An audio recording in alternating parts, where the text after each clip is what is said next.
What's going on, guys? It's your boy Kinetic, back with another video. This is kind of like part two to the video I did the other day, where I took the final ratings in EA College Sports 25 or College Football 25, simulated a season, and compared the end results of the season, the records, the end of season stats to what we saw in real life in college football, to take a look at accurate how accurate EA's ratings and sim logic in their game would have come out compared to what we got in real life. This time around, what I did is I took all 134 teams. I used the force win, force loss system to replicate all of the wins and losses for this year in college football. So you can see, going back to year one or to week 1 or week 0, I've got all the actual losses the way that they had them. Now, the scores are obviously going to be different. I can force a team to win or lose. I can't force a team to get certain stats. So we're going to take a look at a couple different things here. Just take a look at the season in perspective, and then we're going to look at if they got it right with the college football or the conference championships and the college football playoffs. Something to think about here: the playoff committee has human error. They have biases. They have opinions. This game is effectively like using the BCS system, a computer with algorithms, to determine the playoff system. I've said for a couple years now, since we went to the 4-team playoff, but even more so with the 12-team playoff, that I personally think that the BCS computer system would be a better system to use with a playoff. It was a horrible system to use when it was only picking 2 teams. But with a playoff, taking emotion out of it, I think that the computer system would actually be a good melding of the 2 systems to get a better system for college football playoff selection. So I also wanted to see, compare these two to see, what we would have gotten had we used a computer to determine playoff seeding, playoff games, bowl games, stuff like that. So, but you can see all of the games were, the win-loss records are exactly what they are in real life. The only difference, there was two differences. One, I can't remember what team it was. There was one group of 5 team, I forget which one, that actually had 13 regular season games. They had an extra game against a FCS school instead of 12, and I could not do that on the record, so they did not get their 13th game in, which would have given them another win. And then there was also the Liberty App State game, which was canceled in real life. I have no way of making a canceled game in EA Sports or EA College Football. So that game had to be simulated. It does look like Liberty won that game, 42-14. So the only inaccuracy, the true inaccuracy to the real life schedules, is that Liberty is 9-3 instead of 8-3-1, and App State is 5-7 instead of being 5-6-1. So, but we will take a look at every other result. So when I was looking at the conference championships, the game actually put in 2 conference championships had a different team representing them. It was in the Big Ten. We had, in real life, we had Oregon and Penn State play in the conference championship.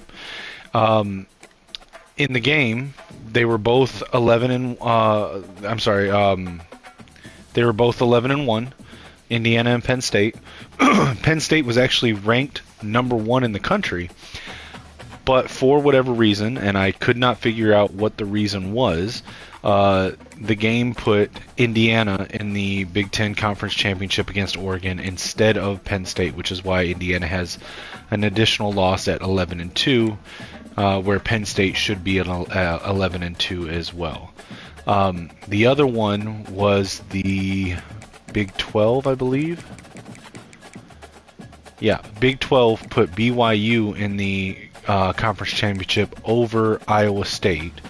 And again, I don't know what tiebreaker it was that put them in there because they were both 10-2. But in real life, we got Iowa State in the conference championship that lost to Arizona State instead of BYU. In the game, we got BYU. So we'll see if that affects the college football playoff. So let's take a look at the awards, and then we'll look at the bracket. I know that's what everyone wants to look at, so we'll look at the bracket first. So the bracket, so the top 4 seeds they're not exactly the same, but they're close. So Oregon's number 1, Georgia's number 2. That's the same as in real life. The only difference is that the game seeded Arizona State above Boise State at number 3 and Boise State at number 4. All right, so then if we're looking at the other 8 positions, let's just look at the teams. Okay, so we got number 5 is Penn State. Now they should be where in real life they were number 6, I believe, where Texas is at. So this game has swapped Penn State and Texas. According to this game, Penn State's lost to, although in this game, so Penn State did not lose in the conference championship. That was Indiana. So, but both so Indiana losing in the conference championship kept them at the same seeding of 10th that they were in real life. But Penn State not losing the conference championship, so just not playing that 13th game, actually put them in at 5 instead of 6. That moves Texas to number 6. And then we look at number 7, Tennessee. So in real life, Tennessee was seeded as number 9. In this case, they're number 7, which is the position that Notre Dame was in. Interesting enough, Notre Dame is not in the playoffs. And we'll go take a look at Notre Dame's schedule in here just a second, and see where they ended up.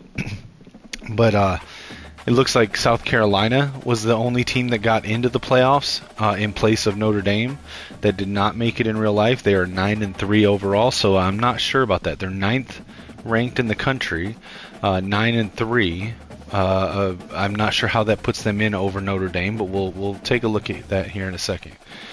But anyways, so that with Tennessee being at number 7 in place of Notre Dame, they play Indiana, which was the game that they played in real life. So that bottom half of the bracket, Tennessee is taking Notre Dame's place, but Indiana and Georgia are in the same spot as in real life. So then SMU, who was at number 11, they're actually seated at number 8, above Ohio State, they're above Ohio State, Indiana, South Carolina, and Clemson. So SMU is seated 3 spots higher than they are in real life. Ohio State, who was seated number 8 in real life, is seated at number 9 with a 10-2 record, but still in the same path bracket as in real life. In real life, they were number 8 and hosted number 9 Tennessee. But as we see here in this computer model, Tennessee should have been higher ranked than Ohio State by more than just 1, but by 2. Now, I made this case when they made the playoff bracket that Tennessee should have been ranked number 8. I'm not sure that I would have put them. I think the conversation would have been between them and Notre Dame to be 7 and 8, and that Ohio State should have been number 9. and it should have been Tennessee hosting the home game in real life. Apparently the game agrees with me, although again I'm not sure why they didn't put Notre Dame in. But anyway, so we've got Tennessee hosting Indiana in Notre Dame's place. We've got SMU hosting Ohio State.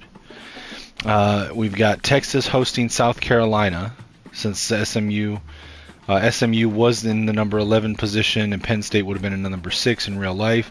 So that, ironically enough, if Texas were to win against South Carolina, they will go on to play Arizona State, the team that they are scheduled to face in the Fiesta Bowl in real life in the second round. So that, although on the opposite side of the bracket, will stay the same. And then we've got Clemson and Penn State. That winner, if Penn State were to win, they would go on to play Boise. So we have the potential for every second round game to be the same as well, except for, again, the loss of Notre Dame not being in the playoffs. I think this looks like a better bracket, in my opinion. I think this makes more sense. Using a computer algorithm, I think this makes more sense. You've got Oregon, clear number 1. Georgia, the SEC champion, with obviously the stronger strength of schedule of the champions, so they're number 2. Arizona, Big 12, right? And then Boise State, Mountain West, with Clemson still taking the number 12 spot like they did in real life, being 10-3. And this puts Oregon and Georgia on opposite ends of the paths of the bracket, but it also puts Texas on an opposite end of the bracket, and it puts the 3 Big Ten teams that are in the there's 4 Big Ten teams in the playoffs, but the 3 that have the best chance of actually making it have to go through each other to get to the Natty. So I actually really like that. And same thing with Texas, South Carolina, Tennessee, and Georgia are all in the same half of the bracket. So for them to make it, they would have to go through each other. So we won't end up with an all Big Ten or all SEC bracket or Natty, and I like that. So now let's go take a look at Notre Dame and try to figure out why they put South Carolina in over Notre Dame.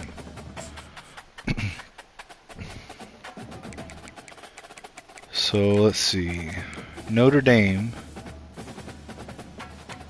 Now this is exactly like in real life. They only had 2 losses. They had the loss to NIU, and they had the loss at the end of the season to USC. Okay, they're 10-2, just like South Carolina. So I'm guessing the game put more weight on them losing to the 7-5 Northern Illinois Huskies than they got in real life. Although USC, they also lost. So both teams they lost to were 7-5, and one was at home against NIU, the other was on the road at USC. And they ended up going to the Hawaii Bowl against the San Jose State Spartans. Let's take a look at South Carolina. Who were their 2 losses to? Again, this is just like in real life. So they lost to number 24 LSU, who's 8-4. Oh, they had 3 losses though. So why did they get in over? So according to this game,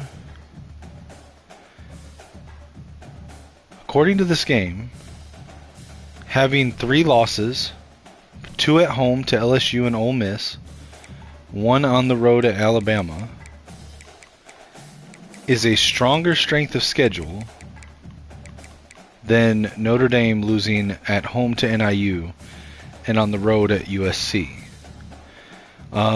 Maybe it's the strength of the wins that they got. So South Carolina, let's see, their notable wins would have been over Texas A&M, Missouri, and Clemson.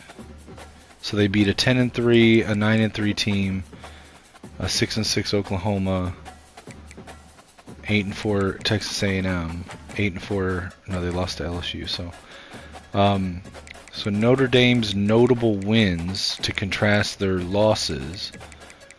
Who were their biggest wins? So they beat the 11-2 Army. They beat the 9-3 Navy. 8-5 Miami of Ohio, 8-4 Louisville, 8-4 Texas A&M. Yeah, I'm not sure why Notre Dame was left out.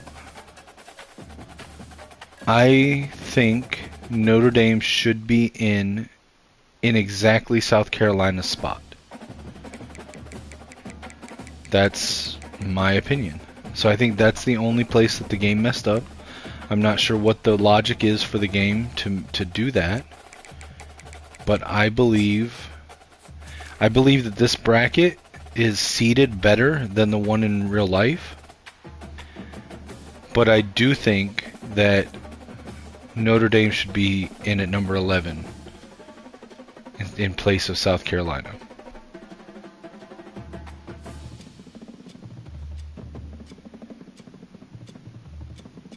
Yeah. Because I wouldn't seed them above Ohio State, because Ohio State lost to a 7-5 team in Michigan, but they also lost to Oregon, the number 1 team in the country, undefeated. Notre Dame lost to 2 7-5 teams. So I definitely would have, Indiana lost to Ohio State, and who else did they lose to? Oh, they just lost in the conference championship. So I would have seeded the Notre Dame at number 11, and I think that would have been a closer to perfect bracket. I think so. Let's go look at the other bowl games. As a Michigan fan, I am intrigued by the fact that we did not go to the ReliaQuest Bowl. Michigan was put against BYU in the Independence Bowl. That's an interesting game. I think that's probably a little bit more interesting, although not as high on name recognition as the ReliaQuest Bowl against Alabama. Alabama ended up in the Music City Bowl, matched up against 8-4 Iowa, and the ReliaQuest Bowl instead had number 24 LSU, 8-4, and number 6-6 Nebraska. I personally, and I said this for a couple weeks prior to the bowl announcements, thought that it should have been Michigan and LSU in the ReliaQuest Bowl or in the Music City Bowl, either one. So that's my personal thoughts. But let's just take a quick look through them. So the Gator Bowl, we got 8-4 Texas A&M versus 7-5 Pitt Panthers.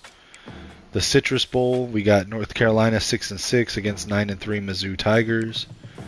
The Arizona Bowl, we got 7-5 Northern Illinois against 6-6 Oklahoma. I don't hate that one at all. The Sun Bowl, the Tony the Tiger Sun Bowl, we got Vanderbilt versus Toledo, 6-6 Vandy, 7-5 Toledo.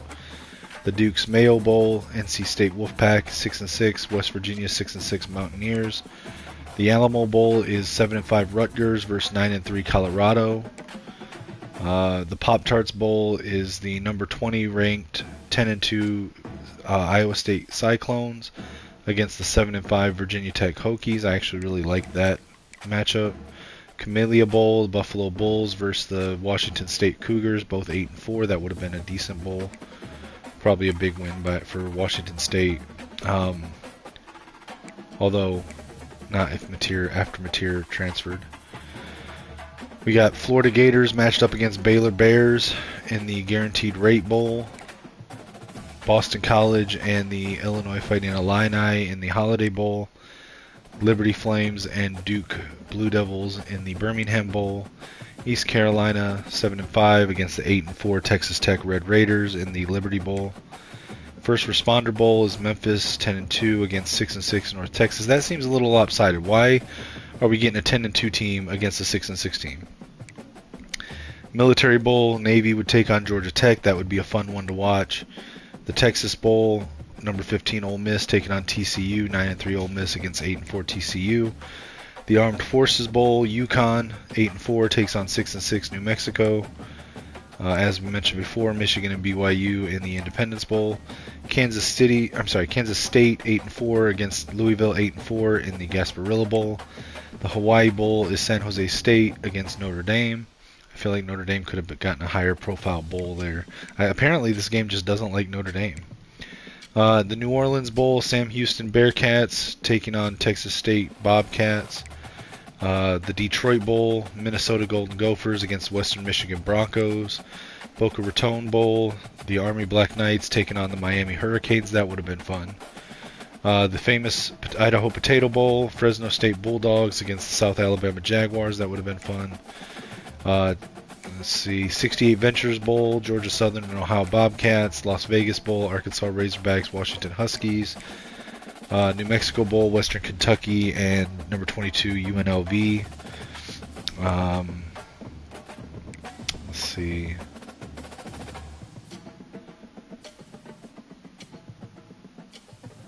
You know, I think I may have been wrong. I think it may have been the UNLV that got snubbed out of the championship, not Iowa State. I may have misquoted.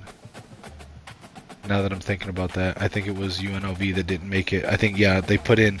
So I retract my earlier mistake. It was not Iowa State that was in the Big 12 championship that instead of BYU. It was. Let's see. It was UNLV was supposed to be in the Mountain West Conference Championship with the same record, and they instead put Colorado State in. That was the other inaccuracy. So I apologize, retract, and correct my earlier statement. The Cure Bowl, Miami of Ohio against the Louisiana Raging Cajuns.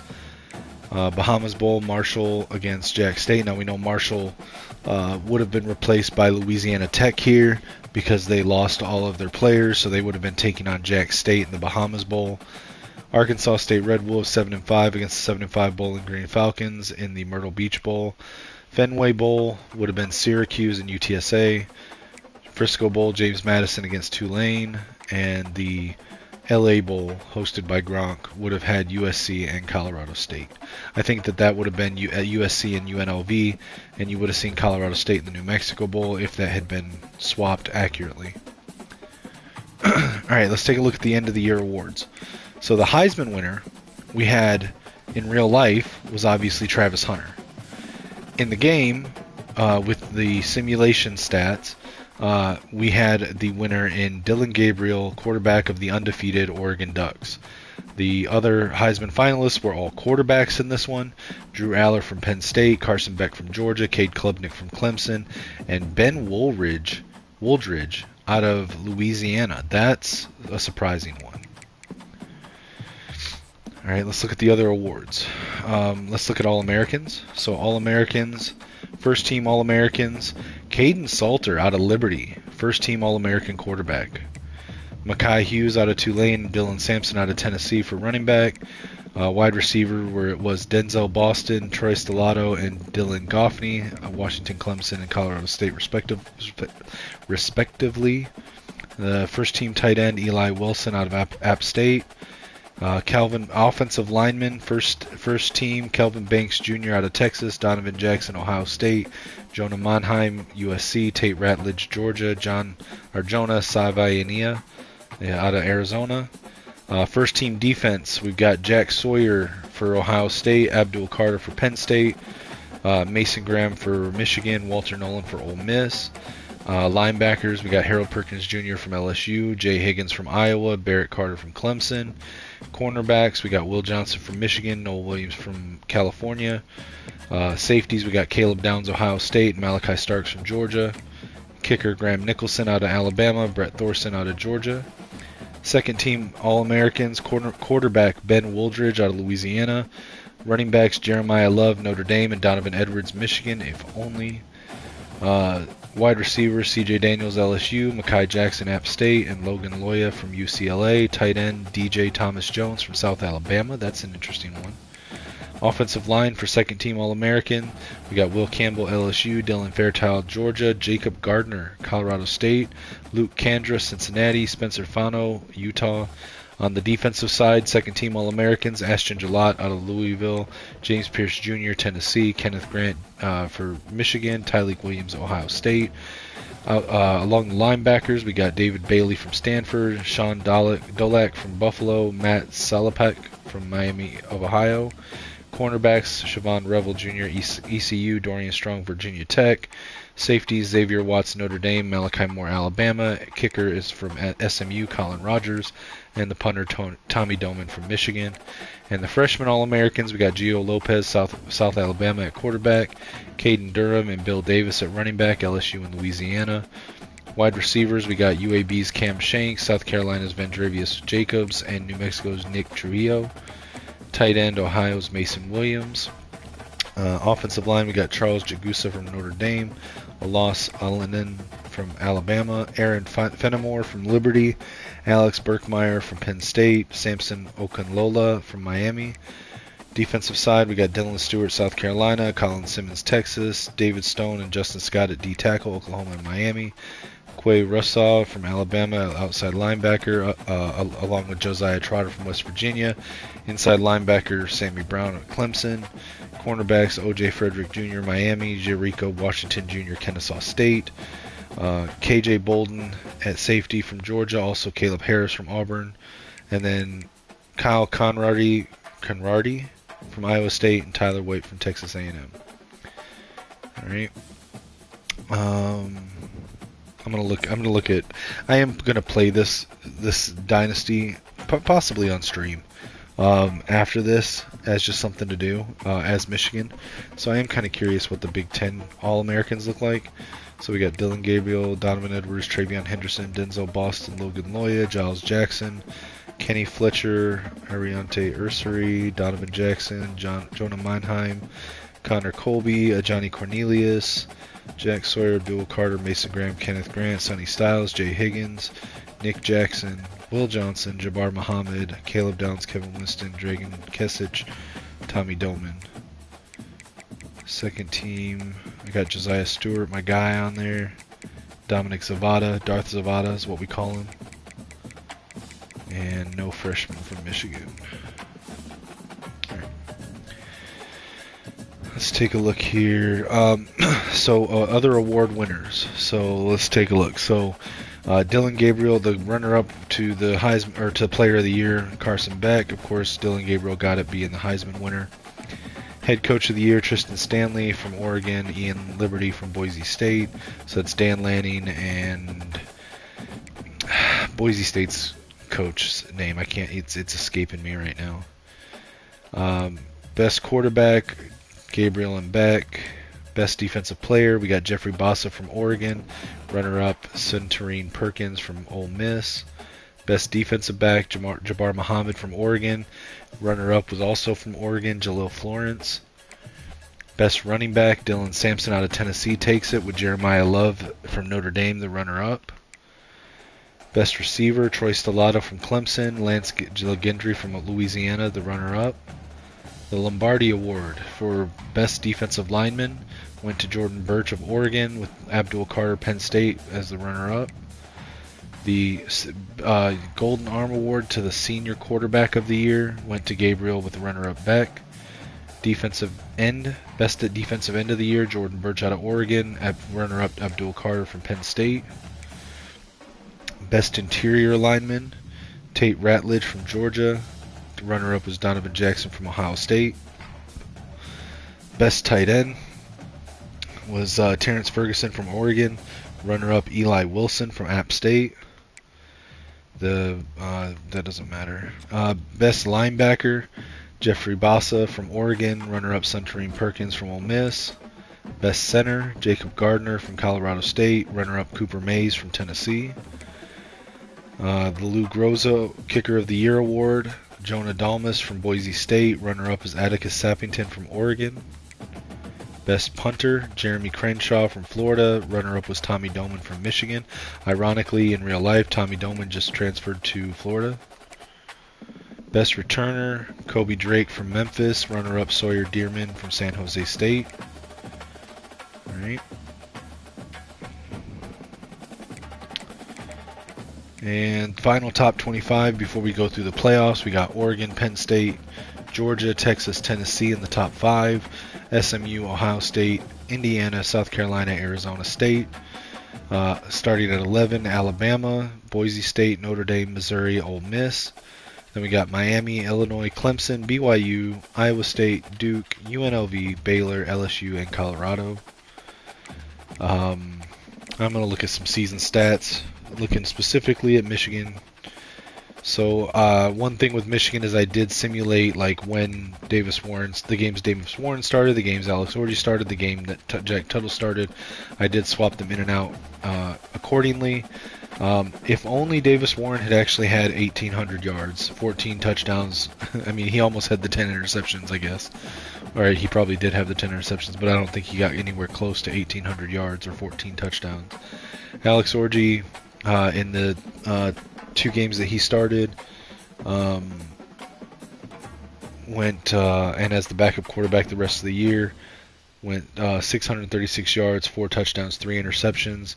Jack Tuttle in the Illinois game went 0 touchdowns, 2 interceptions. Donovan Edwards had 949 yards, 11 touchdowns. Kalel Mullings had 535 yards, 12 touchdowns. Receiving, Tyler Morse was our leading receiver, 665 yards, 39 catches, 3 touchdowns. Samaj Morgan had 36 catches, 532 yards, 2 touchdowns. Colston Loveland, 38 catches, 406 yards, 4 touchdowns. Kendrick Bell had 5 touchdowns on 19 catches, 383 yards. Donovan Edwards had 4 receiving touchdowns, 22 catches, 353 yards. Our offensive line, Miles Hinton allowed 12 sacks. He's our best offensive lineman this year. That's crazy. He also played only 575 downs. Interesting. Let's see. Downs played. That'll show our starters. So Josh Preeb only allowed 2 sacks. Andrew Gentry allowed 5. Greg Crippen allowed 4. Miles Hinton allowed 12. Gio Ahadi allowed 0. But Gio Ahadi and Miles Hinton were both injured. It looks like we had Raheem Anderson, Jeffrey Percy, and Dom Jadis all in heavy rotation. It looks like Jeff Percy would have started 3 of those games, and he allowed 3 sacks. On defense, our leading tackler was Jayshawn Barham, and then Will Johnson. If only he had played all season. Leading tackle for loss, Jayshawn Barham, Kenneth Grant. Now I do know in this game, or in this season, Mason Graham and Josiah Stewart both got injured during the season. That did not happen in real life. But that's their numbers here are going to be a little deflated. For sacks, Josiah Stewart had 11. Derek Moore had 7. Mason Graham had 5. TJ Guy 4. Houseman 2.5. Barham, Grant, and Benny all had 2. Interceptions leader, Will Johnson had 7. Barham had 4. Jair Hill had 4. Rod Moore, who was injured all season, unfortunately had 2. Makari Page had 1. Deflections leader, Will Johnson 6. Houseman 5. Barham 4. Rod Moore 3. And Rod Moore's injured in the game too. Jair Hill 2. And then a bunch of people with 1. Did we have any defensive touchdowns? We did not. No pick sixes. And our kicker, Darth Zavada, Money Zavada. He was 18 of 24, 75% from field goal, 36 of 37 extra points. All right. So now I'm going to do something a little fun here. We're going to I'm going to take control or make the a coach for each of the playoff games, and we'll watch the final quarter of each of the playoff games. We'll just have fun. But let's do this with the Michigan bowl game with BYU. Let's just see how this plays out. So I'm going to, let's see. We don't want to do 15-minute quarters. We'll do 6-minute quarters.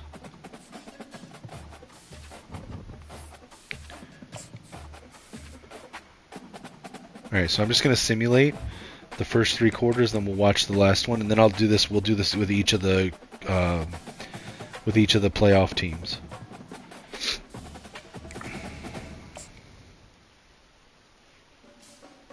just have some fun. See what this game says would happen going forward.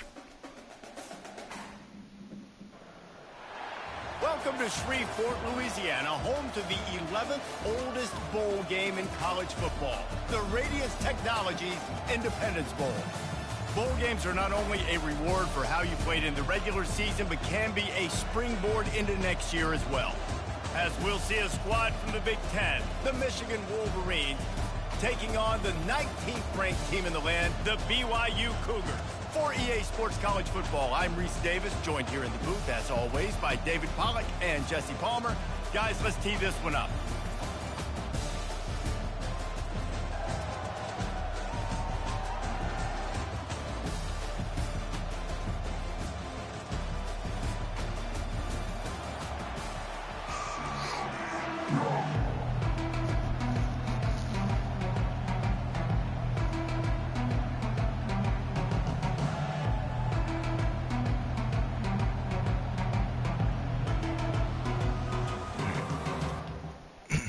Go ahead and simulate the first 3 quarters. BYU takes an early lead. Michigan gets a field goal. Going into quarter 2, 7-3 BYU.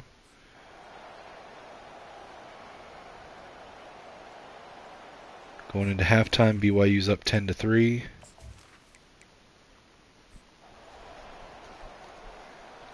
Michigan ties it up 10-10 in the 3rd quarter, starting the 4th quarter off tied at 10 apiece. And let's watch it. Kind of feels like the Michigan-Ohio State game.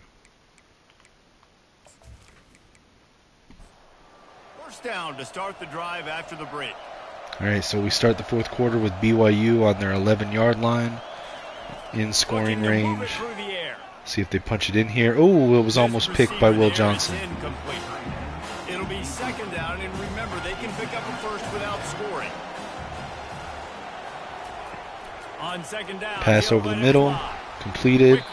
Got the ball to the 5-yard line. 3rd and 4. See if BYU can score here. Shotgun snap on 3rd down. Drops back, pass over the middle, out of the end zone. 4th down. They're going to kick it. They'll take a 13-10 lead here. Hey, Marmar. Yeah, just the Saints. Great Christmas present. So, Marmar, I don't... Wait, what just happened there? Did we just rough the kicker and give him another chance to hit a touchdown?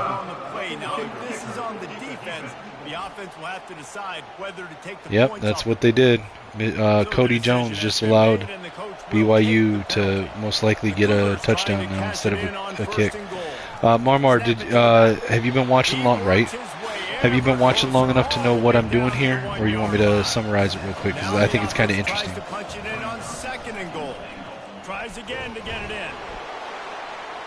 I don't think that was a touchdown, but they called it a touchdown. Didn't look like he broke the plane, but also had a really weird angle. So. Okay, so what I did here, Marmar, is I went in to a new dynasty with all the updated ratings and stuff, right, for the end of the season. And I went through each team's schedule, and I did force win and force loss to accurately reflect their actual schedules in real life, their win-loss records. Because I wanted to see what the game would come up with. Well, yes, kind of. So I'll explain. So I wanted to see what the game would come up with compared to what happened or what they came up with in real life for the awards, for the bowl games, for the playoff seeding, and everything like that. Because I've said for a couple years now, since they first announced, actually going back to the 4-game playoff, that I didn't like the BCS system when it was only selecting 2 teams for 1 game, but I always felt like the BCS system to select the teams for a playoff would be better than having a playoff committee deciding it, right? Because you take out human error, you take out emotion, you take out biases, and you're just going off strength of schedule, points for, against, stuff like that, right? That's effectively what we have with this video game, right? It's a computer with an algorithm to determine what teams are, should be in, right, with tiebreakers and everything. So I went through each team's schedule and force win, force lost on the games that they lost and won in real life. And then I wanted to see how that, like what that did in the game for playoff seeding and bowl matchups and stuff, right? So what we ended up getting a couple things. So it put Indiana in the Big Ten Conference Championship against Oregon instead of Penn State. It put Colorado State in the Mountain West Championship against Boise State instead of UNLV. Outside of that, though, all the conference championships were accurate to real life. The playoff seeding, which I'll show you again after this game, actually came out with, except for one difference, one thing I disagree with, came up with a different, with a better, what I would consider a better playoff bracket. It put South Carolina at 9-3 in over the 10-2 Notre Dame Fighting Irish, which I don't agree with.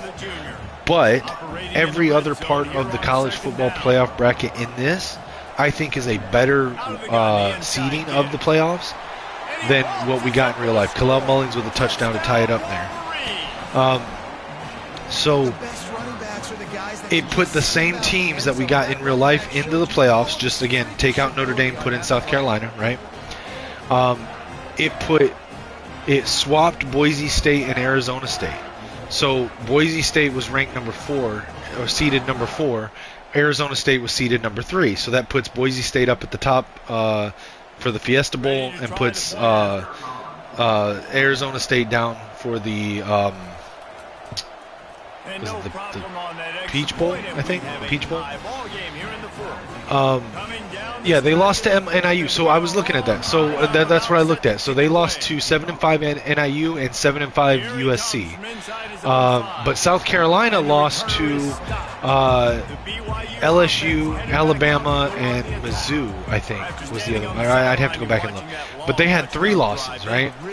So I don't know. I still, I looked at them. I looked at their strength of wins, their strength of losses.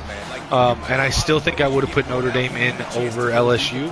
But otherwise, I like it. But so like I said, though, so you got Oregon in its same spot as real life, Georgia in its same spot as real life. You got Arizona State in at number 3 where Boise State's at, and then you have Boise State at number 4 where Arizona State's at compared to real life. In the other matchups, you ended up getting they put Penn State at number 5 playing against Clemson. The winner will go on to play Boise State. Okay, I like that better. They put what was it? They put Tennessee at they put Texas at number 6, where Penn State is in real life. And they are taking on South Carolina. The winner goes on to play Arizona State. They put Tennessee at number 7. So in real life, they put them at number 10. In this, they put them at number 7. And they're playing Indiana, where Notre Dame would have played Indiana. They're playing Indiana. The winner of Tennessee-Indiana goes on to play Georgia, right? I like that better. And they put SMU at 8, Ohio State at 9. So SMU has a home game against Ohio State. The winner goes on to play Oregon. I like that better than what we have in real life. It also put Michigan in this right here, the Independence Bowl against BYU. It put Alabama, instead of going to the ReliaQuest Bowl, they went to the Music City Bowl against Iowa. And for the ReliaQuest Bowl, it was, I want to say it was LSU and I don't remember who they played, but it was LSU and someone else. I'll show it to you after this game. So I looked over some of the stuff and I really liked it. Interception. Who is that? Who is that? Number 6. Who is that? Marmar. Who's number 6 on our defense? He just got an interception in a tie game with 1 minute and 42 seconds left. So let's see if we can capitalize. Who's number 6 on our defense? Hillman, Brandon Hillman with the interception there. Nice. There we go, Brandon Hillman. But yeah, so I like that bracket seating better. I like the bowl seating better. Like the computer did a better job, in my opinion. I mean, I understand what you're saying, the argument for South Carolina in over Notre Dame. I think I still would have put Notre Dame in, but I mean, overall, I think it's a better bracket. Look at that pass to Marlon Klein. Pushing the ball down the field. A big pickup on that one, and the tackle is finally made. Well, how about the offense setting that? Yeah, I didn't like the BCS when it was only picking 2 teams, but I like that system to pick a 12-team playoff. Look at that 40-yard pass by Davis Warren. Davis Warren in the season, and again, I started him for the games he started. I started Orgy for the games he started, and I started Tuttle for the game he started. Davis Warren in the game had 1,800 yards, 14 touchdowns, 10 interceptions. If only that had happened in real life. Fucking Donovan Edwards had like just under 1,000 yards rushing and like 350 yards receiving. You just can't do it better. From the gun, leaves it on the inside with the back. Let's see if we can win this. I mean, if they get, I mean, they're in field goal range now, so all they got to do is run the clock out and have Darth Zavada kick the field goal. I can't see all of that comment. It cut it off. I see Davis Warren, my guy. I love and it cut off. Oh, why are they? Oh, okay. 4th and 6. They're kicking it. Okay. So now our defense has to step up. So we took the lead, 20-17. Now Wink's got to step up the defense. Got to step up the defense, not let them score. So what I'm going to do, though, Marmar, is I'm going to, because this is an offline dynasty, I'm going to create a secondary coach for each of the playoff games, and we'll go in and watch the playoff games, the final quarter of the playoff games, and see how the computer would predict the playoffs to go under these settings. Yeah, no, I agree, Marmar. I don't think Davis Warren's bad. I think he's just inconsistent because he hasn't played in 5 years. Like, I don't think Davis Warren's bad. I think he could be every bit as good as Cade McNamara. I think he could be every bit as good. I mean, I think Mikey Keene's a better quarterback than Davis Warren right now, but that's because of experience. I think if Davis Warren had played as much football between 2019 and now, he'd be every bit as good as Caden, probably better than Mikey Keene. But, you know, it is what it is. I mean, dude had cancer, so, you know, he beat cancer. It could have been worse. All right, 3rd and 10. Are they going to convert, or are we going to step up? Oh, he's running out of the pocket. Who was that got to him? 52. Who was that? Who was 52 that got that? All right, they're going for it on 4th and 10. Who was that? Who got that pressure? 52. Oh, no, they completed it. They completed it. They got a new set of downs. We got to stop them. Brandt. Okay, Cam Brandt with that pressure almost ended the game. All right, they spiked it. 2nd and 10. BYU in shotgun. Fakes a quick pass. Tries to scramble. Gets ate up by Mason Graham. 3rd and 14. Wink stepping it up, man. Stepping it up. Russian 4. Pass over the middle. Intercepted. Jay-Sean Barham with the interception.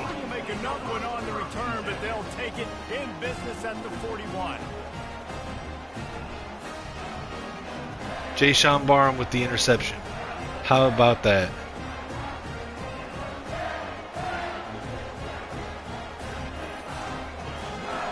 Now they just got to run the clock out. Hopefully this is what we do in the ReliQuest Bowl in real life. Running out the clock, a mere formality between them and a victory as we have victory formation coming. Looks like the and I'll probably continue playing this dynasty. I'll probably do it on stream whenever I feel like streaming. I'll play this in the year 2, year 3, year 4, whatever. I'll try to edit in with the rookies that I'm getting, as many of the real rookies as I can, like Bryce, Boateng and whatnot. I probably won't be able to get all of them, but it'll be fun to get the ones that I can.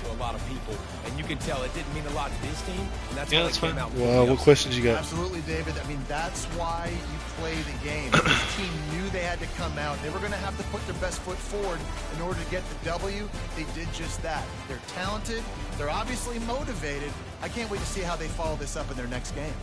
That's going to do it for us. For Jesse Palmer, David Pollack, our let's look entire at the stats broadcast from this team, bowl I'm game. Reese Davis. This has been another presentation of EA Sports College Football. Davis Warren was 15 of 25 with a 151.5 passer rating, 1 touchdown, 1 interception, 60% completion with a long of 40 yards.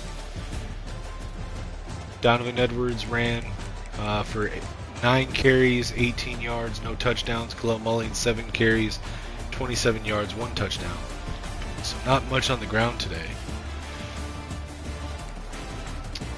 Receiving, we got Samaj Morgan 65 yards, Colston Loveland 41 yards, Donovan Edwards 52 yards, Tyler Morris with the 1 touchdown reception, 2 catches, 49 yards, Klein with 1 catch, 40 yards, Mullins 1 catch, 10 yards. We allowed 1 sack, Miles Hinton allowed 1 sack.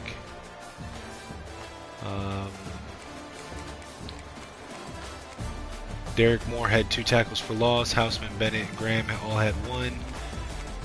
Keyshawn Bennett had 2 sacks. Derek Moore and Mason Graham had half a sack each. I think he's in the game planning room with Moore and Kasula, but I don't think he's going to be calling the game. I think he's in there game planning, looking at what elements from his offense that they can quickly adapt over the next over the couple weeks he's been there into practice. But you're not going to see a major overhaul of a new system into it, but you will see some of it, I think. Defensive, we had 2 interceptions, Hillman and Barham, and then Zavada was 2 of 2 field goals, 2 of 2 extra points.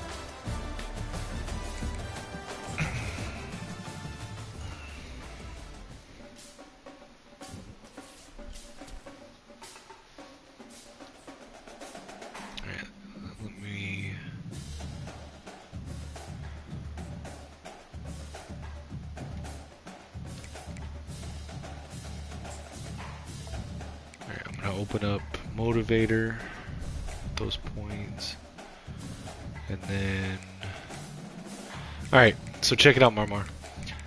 Here's the bracket. I like this bracket more than real life because it puts the Big Ten teams, all except for Indiana, all on one side. It puts the SEC teams all on one side. I think you'll see a slightly different offense. It won't be a huge overhaul. It will be a slightly different offense, so you will see some differences. But look at this bracket. I think this is better. Okay, so Marmar, tell me. I'm going to take control of each of these 4 teams right here. So I'm going to take control of Penn State, SMU, Texas, and Tennessee. Okay? Meaning what? Meaning what? What are you trying to get at? It's now time to select your team. Do you want to build a team so from it the ground was up, Penn or State. take over an established contender?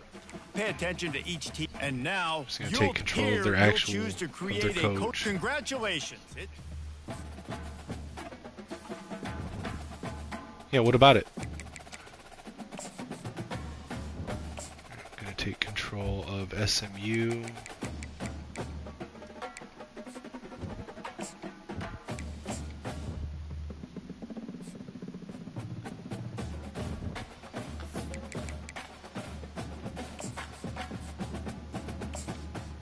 Take control of Texas.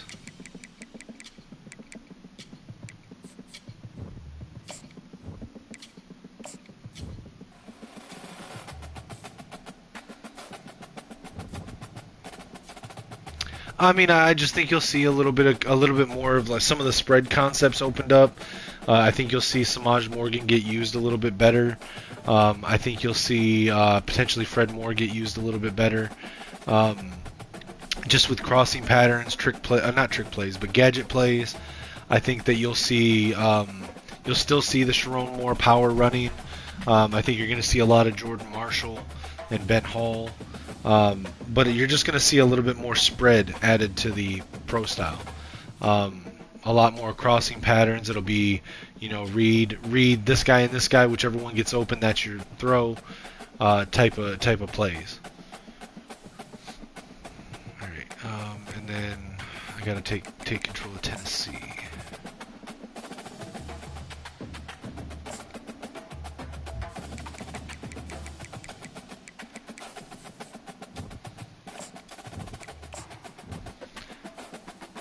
All right, we're gonna watch the just because of this, so I don't have to change guys. We're gonna go into the Tennessee-Indiana game first.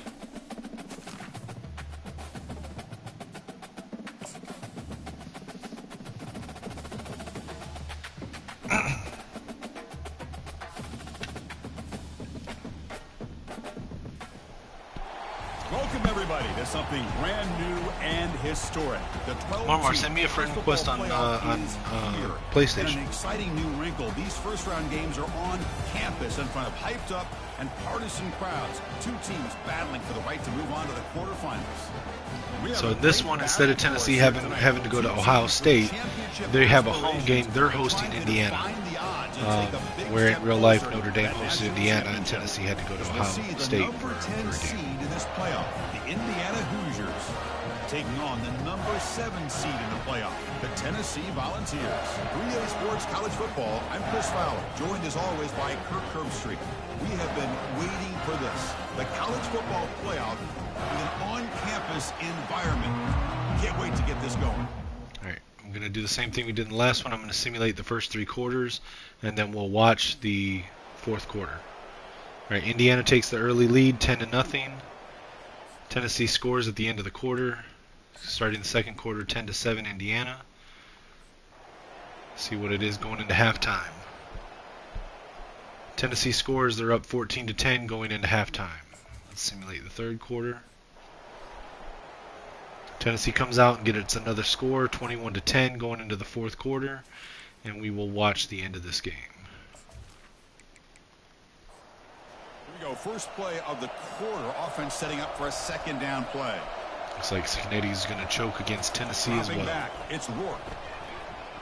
The Tennessee pass rush, man, I'm telling you, it could have been good if they would have stepped up. They just couldn't get it together this season.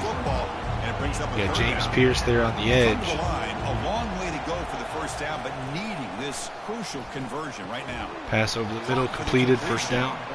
Indiana. 33, that's good enough for a first down. And the Hoosiers looking to keep this drive moving. Indiana drops back. Pass out to the halfback screen. Almost gets a first down. 2nd and 1, Indiana. Produces a pretty solid game. Completion makes it 2nd and short. Takes the snap, low snap. Tries to scramble out of the pocket, gets sacked by James Pierce. Is it Pierce? I think it's Pierce. And just like that, you squeeze the life out of this offense. That's another sack by this defense. They have been in that backfield the entire game. James Pierce. And a big reason why these guys are enjoying the lead. James Pierce is good, man. He's good. Some people try to say he's overrated. I don't think he's overrated, man. He's good. They just, again, I think Tennessee's coaching is an issue. Man, Pierce got off the line quick there. Didn't matter, though. He still got the pass off. First down. 1st and 10. 21-yard line. Indiana, play action, pass, and he botches the catch. Drops the catch. Defensive fans getting frustrated. Offense right, 2nd and 10. Continues to march. Tennessee spreading them out. He's back to throw again. Or Indiana spreading them out. Sorry, taking a page out of Tennessee. Tennessee with the interception in the end zone. He should have just kneeled it in the end zone. The pick with a nice return before finally being brought down. Tennessee with the interception. Great entire football game here. Indiana needed that to get back into the game. They stepped up and played well all game long, and now they get a critical interception here late in this game. Ron McCoy with the interception. And the Volunteers' powerful offense back out in the field. They're coming off a quick 3-and-out, so looking to put something together on this drive with a little more urgency. They tackle him about the 14. And the Volunteers looking to run some tempo here. To the air. It's Moore. And it's incomplete. He just missed his target, overthrowing it. So let's see what they like here on 3rd and short from inside their own 20. Important to pick up this first down. Finds that big tight end for a short pass. They make the stop just short of the first. Looks like inches to go, and now 4th down. And they'll kick it away here. He's got some daylight, turning on the speed. And the returner is tackled by this punt coverage team. Offense comes out to start this drive.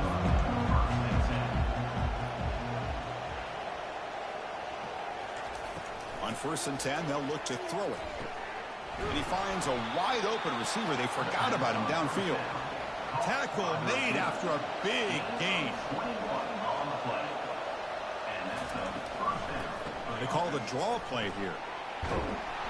They've got him, but not before a solid gain on the ground there. Offense getting set. I can't believe Tennessee's letting Indiana get back into this.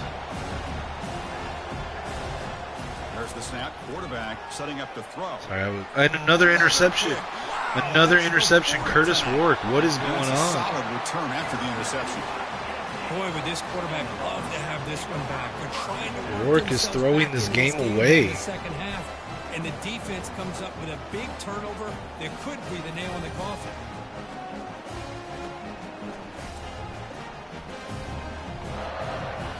Ron McCoy with his 2nd interception of the quarter. High-tempo offense is back out on the field. They're looking to build on the lead. Now Nico just needs to not turn it over. Oh wait, Nico's not even playing. Is Nico injured? Hold on, is Nico Iamaleava injured? Man, just complimentary football, really, in a nutshell. They get this football back thanks to their own defense, creating that turnover, working with the lead like this. Really, it's all but over. Now the offense just... And they got sacked and fumbled it. Play from the start. They were able to recover it, though. Wow. No turnover, but a big loss on the play. Where is Nico? The offense catches a break here, lucky to jump on the ball after coughing it up. He's lucky that his other teammates had some good awareness.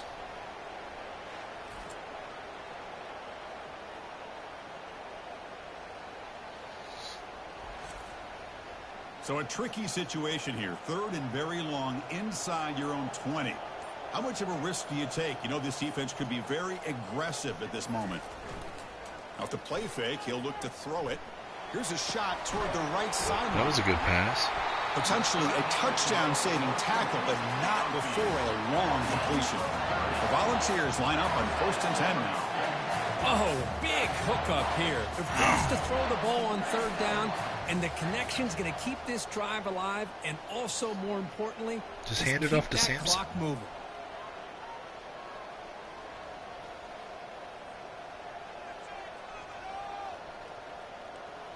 Samson won running back of the year with the end of season awards, so he should just be handing it off to Samson. Tries to work the clock, getting closer. Single back formation, single back wing.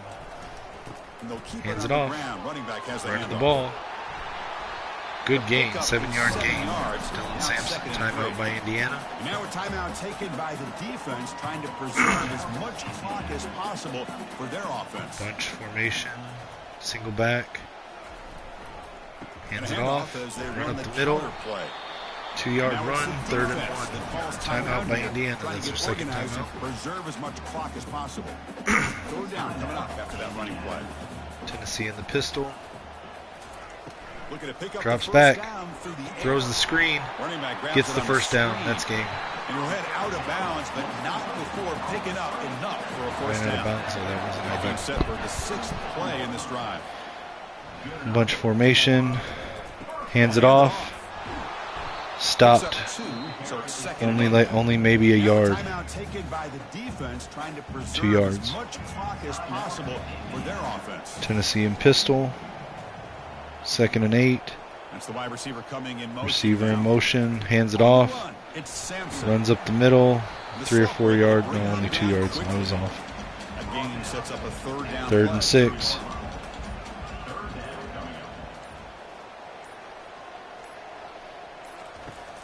Stepping back, looking to throw for the first down. Gonna throw. No, he's gonna. Well, he barely got that. Throw it away. Got that out. Threw it away. They're gonna kick it. They're gonna go up by 13. Or not 13. 14. Excuse me. And he's made it from 50 yards out, showing off the deep range. So 2-touchdown lead here. Plenty of leg here too. Chris, you remember the days when a kick from 50 plus was a major accomplishment? Now these guys knock these out like they're almost automatic.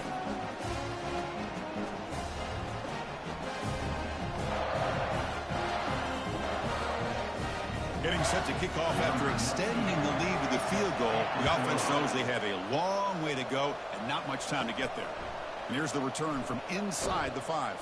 And he stopped at the 19. Good job by the coverage. Right, they're going to take over 1st and 10. 49 seconds left on their own 19.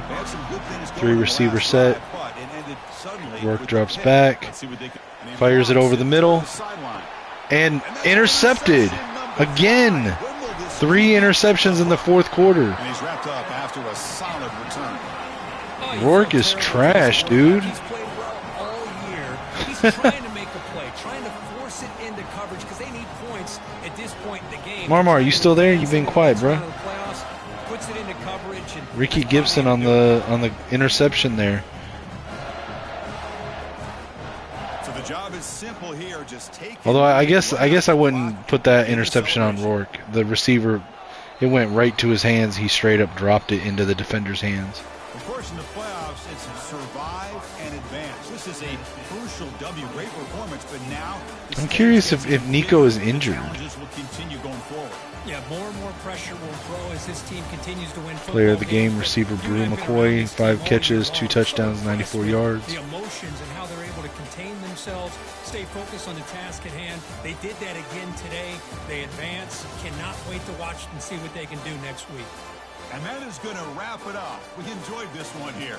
Kirk Street, I'm Chris Fowler, and this has been another presentation of EA Sports College Football.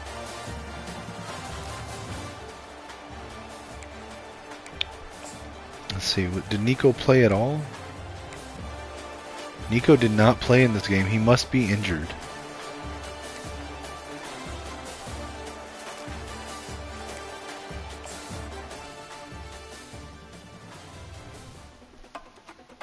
Guess we should check the injury reports of the teams before we watch the games.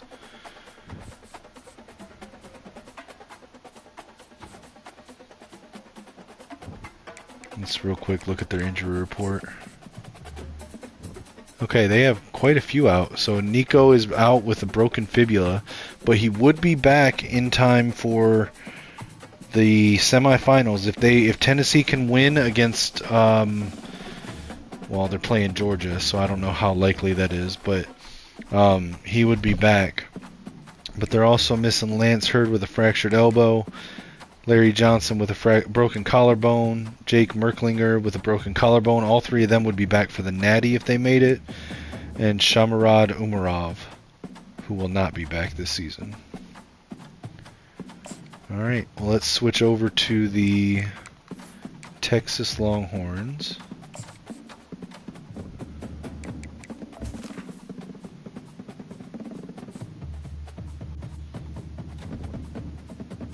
Let's check the Longhorns and the Gamecocks injury reports. So the Longhorns have Silas Bolden, wide receiver, 85 overall, out with a broken tailbone. He's not coming back in the playoffs. Colin Simmons, defensive end, 86 overall, is out. If they win this game, he'll be back next week with a torn labrum. And Jake Majors, their center, 87 overall, dislocated elbow, is out for the rest of the year. On South Carolina's side, they've got Torricelli Simpkins, pass protector right guard, 84 overall, who is out. He would be back for the Natty if they were to make it. Alright, let's see what happens with this first round playoff matchup.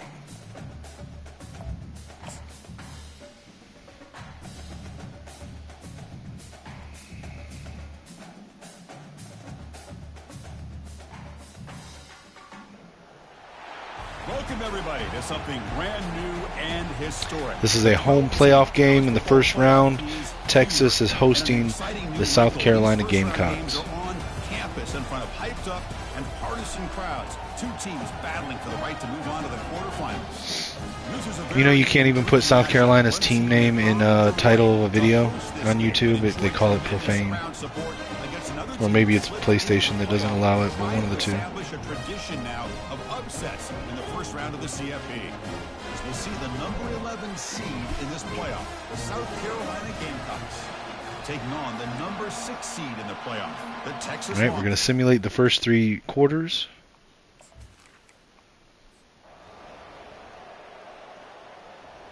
South Carolina with the field goal, ending the quarter 3-0. Simulate the second quarter. Texas answers back with a field goal, then South Carolina immediately scores a touchdown, going into halftime 10-3 over the Longhorns. Third quarter. No score in the third quarter, starting the fourth quarter with the Longhorns down by 3-10. This could be the first upset of the playoffs. We will watch the fourth quarter. At it to start the quarter. Offense. All right, so we start the fourth quarter with South Carolina with the ball on their own 45. Hands it off. Runs up the middle. 9 yards. 2nd and 1. South Carolina. They're on their opponent's side of the field now. They line up in shotgun. 3 receivers to one side. Running back. Hands it off. Got the first down. First and 10 on the 43. South Carolina in pistol. And RPO throws it out to the flat. Breaks away. Oh, he fumbled it. He fumbled it. Texas looks like they recovered it. Let's see if the fumble is going to hold. Down on the field after the last play, so we'll take a timeout. Big guys up front lined up. It's first down. All right, Texas takes over. Texas needs to get back in this game. On the 11-yard line. Motion. Jet touch pass. That receiver was running really slow. What was going on there? What's the play call here on second down for this offense? All right, empty backfield. It's Ewers throws over the middle. Catches it short of the first down, 3rd and 3. Bunch set. Drops back. Passes over the middle. Catches it for the first down. 1st and 10 at the 31. It's a goal line set right there. What's going on here? Is this a option play? Yep, it's the option. And he messed up the pitch. Ewers sacked or tackled in the backfield. Single back wing. Hand off. Only 2 yards for C.J. Baxter. 3rd and 12. Got a bunch formation. Dropping back, looking to throw for the first down. Oh, over the middle, and he caught it. And he's got it down there inside the 30. Huge pass there. Really good job here of converting by this offense. And let's face it, at this point in the game, Can Texas tie it up? Such a big hole to climb out of. They've got to be able to convert and come up with a new set of downs. 40-yard pass. Now they got a real shot to cut into this lead. They continue to march toward a game-tying touchdown. It's 1st and 10.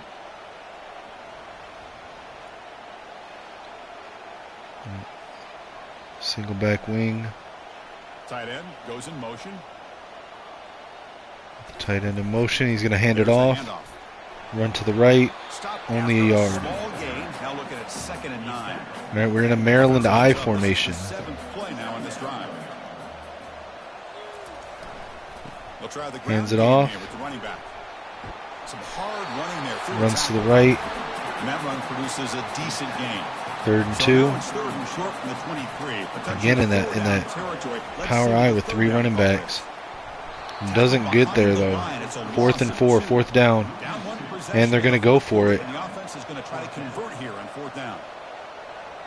To throw, it's Ewers. Oh, deflected and turnover on downs. That was not what Texas needed. We could still be looking at an upset here. Lenore Sellers snaps it, fakes the handoff, hands it off going the other way. Only a yard.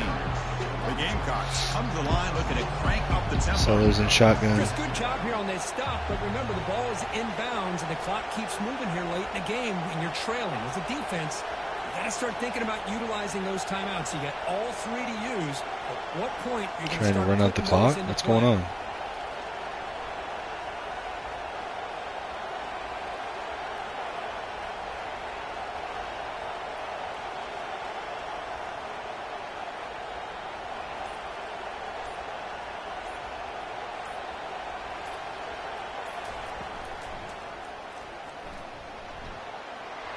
He'll be taken down, but a penalty flag on the field. Uh-oh, what's the flag? Holding? Yep.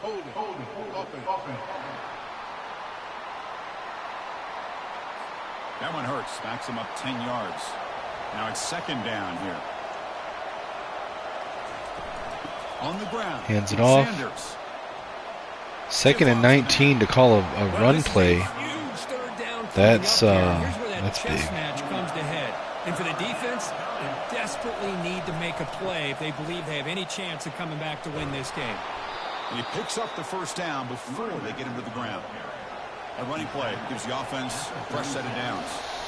Boy, this guy just keeps playing good football. He's like a bowling ball out there. Gets low pad support, running over top of defenders. Just a gritty runner, and a big part of the reason they're enjoying this lead here in the fourth quarter. 2-minute timeout. The clock stops as we head into the final 2 minutes of play here. This defense needing to step up. South Carolina just has to run the clock out to get the upset over Texas here. But they get tackled in the backfield. Really need to get one more first down. Second and 12. Are they going to run the clock out? No, they're not even running the clock out. Another handoff, and they're tackled in the backfield again. Oh, they can't run the clock. They called the timeout down. Texas is calling the timeouts. All right, 3rd and 14. They have to get a first down here, otherwise Texas will have a chance to get back into it. Another handoff. And he's tackled well short of the first down. Timeout by Texas. That's their final timeout. They'll have one more drive to try to get back in this game, but they have no timeouts left. I think their best bet's to try to send it into overtime. They field the kick, make 2 guys miss, 3 guys. Tackled at the 28, 29. All right, Quinn Ewers.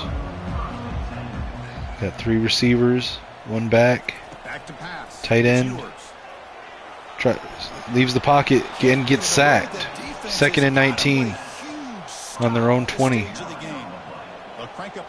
Empty backfield.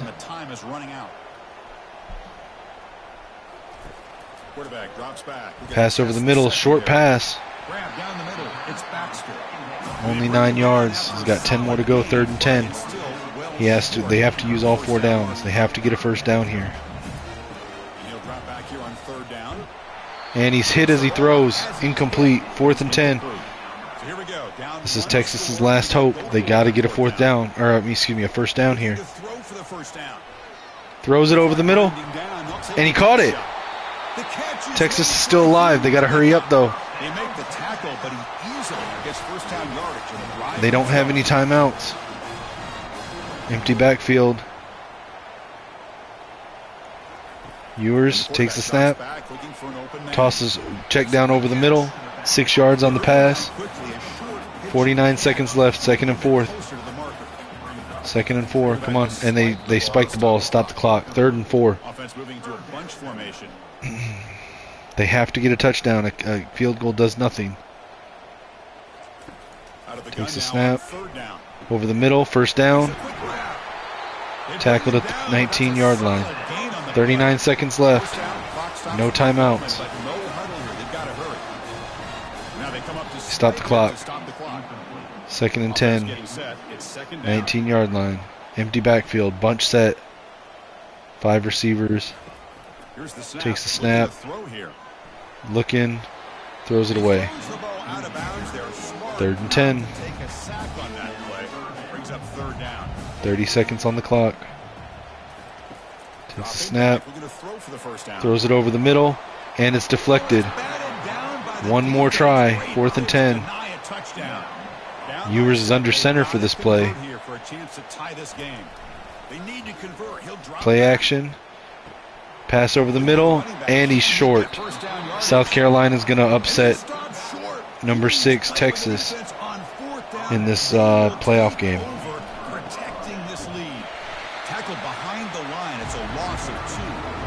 And that's it. South Carolina wins. In these playoff games, it's win or go home. So one side can continue to dream about the national championship. The other side suddenly, Kirk, their season is over. But it's been a good ride. Yeah, and I think that's the thing. It's easy to focus on the team that advances, and they should be happy, obviously. They had a great year. They're going to continue to go on. But the team that comes up a little bit short, you can see the emotion down on the field right now. They put so much into this year. Hopefully they'll be able to learn from this and come back even stronger next year. And that is going to wrap it up. We enjoyed this one here. For Kirk Herbstreit, I'm Chris Fowler, and this has been another presentation of EA Sports College Football. All right. Next, we'll do the SMU Ohio State. We'll see if SMU having a home playoff game is enough to offset the talent difference with Ohio State, and see which one goes on to play Oregon in the Rose Bowl. So we'll go to, actually, we can retire the Texas coach since Texas is eliminated.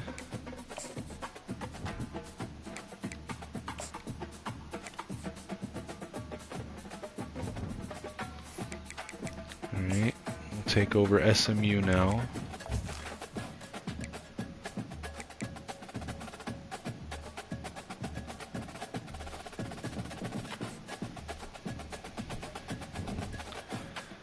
Alright, let's check both teams' injury report. SMU has 5 guys out, 3 of which could come back next week if they win. Corey Robertson, defensive tackle, right guard Logan Parr, tight end RJ Maryland. They've also got Caleb Johnson and Justin Osborne, both tackles, are out for the rest of the season with a partial ACL tear and a dislocated ankle. Ohio State, on the other side, has just Jack Sawyer, their star defensive end, is out. He will not be back for the playoffs regardless. Let's see how big of an impact that has on this game.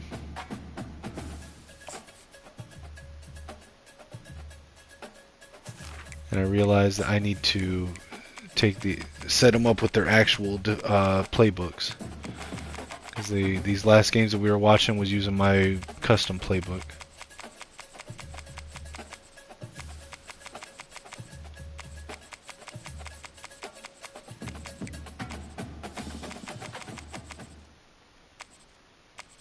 I don't know what SMU runs in real life, so we'll just have them run mine because I don't know what their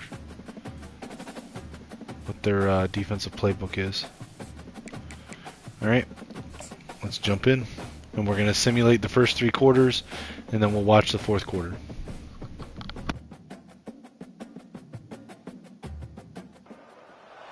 Welcome, everybody, to something brand new and historic. The 12-team college football playoff is here. And an exciting new wrinkle, these first-round games are on campus in front of hyped-up and partisan crowds. 2 teams battling for the right to move on to the quarterfinals. And we have a very compelling contest here tonight. 2 teams in the committee ranked basically even, but one side gets to enjoy a raucous, rowdy home field advantage. As we'll see the number 9 seed in this playoff, the Ohio State Buckeyes, taking on the number 8 seed in the playoff, the SMU Mustangs. For EA Sports.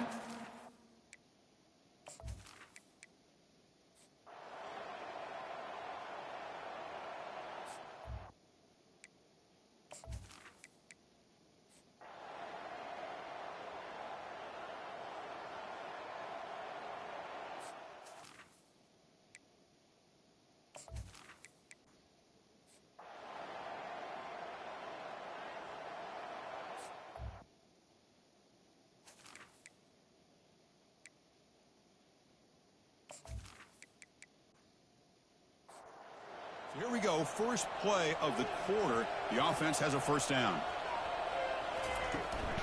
And there's the All right, handoff. going into the fourth quarter, Ohio State's got a 16-3 lead, They make the tackle. and they've That's got the an ball. excellent gain. Let's see what Moves the SMU ball to can do here. 33. I'm gonna have to mute my Buckeyes mic will for a hustle moment. to the line to run the hurry-up offense.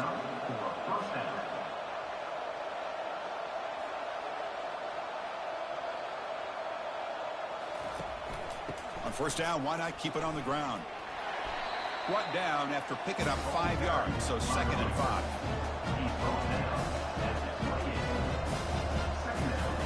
Back to pass. It's Howard.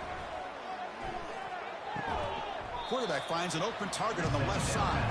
And they get him down after the completion. So now it's 3rd and short from the 23. Potential 4-down territory. Let's see what the 3rd down call is. Caught near the sticks. It's Scott. Gain moves the ball to the 21 and a fresh set of downs. The Buckeyes have 1st and 10 here. There's the snap. Looking to throw the ball. Lets it go. Caught near the goal line. And he's in. Touchdown, Buckeyes. How important was that touchdown, Kirk? It's now a 2-possession game here in the second half. It's a great job of this offense with their execution and having situational awareness here in the second half. They now have, as you said, Chris, this 2-possession lead. They got a great chance to finish it off and get a win.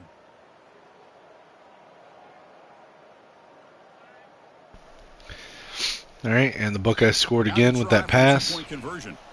Going for it on 2. Why? Why are they going for a 2-point conversion when they're up 22-3? And he'll make it into the end zone to increase the lead. Seems like a Well, this defense can bit of a jerk move Very there. impressed that this running back was able to get to the corner and come up with that 2-point conversion. He's going to return it from near the goal line. And he stopped at the 19.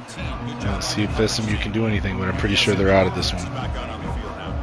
Last possession, they had to settle for a chip shot field goal. Can they find the end zone this time out? And it's complete downfield. Tackle made after a solid gain. Will spot the ball at the 31. Fresh set of downs. It's 1st and 10. And he'll set up to throw. From the pocket, delivers over the middle. Receiver brought down after a short pitch and catch. Getting set. Here's 2nd down. Scanning the field. It's Jennings. Here's a throw underneath to the tight end. He's tackled quickly, but the yardage is good enough for the 1st down. A new set of downs after that completion. Looking to throw it on 1st down. He's going for a big play downfield. Breaking news, it looks like Miles Pollard has committed to Memphis. They could not stop him. So I assume that means that Micah Pollard will also go to Memphis. As you know, anytime you hit a big post route like this for a touchdown, SMU scores a touchdown. Jordan Hudson on the catch. Actually, a really good pass there. Wide open. Caught Ransom sleeping. Now the important point after attempt.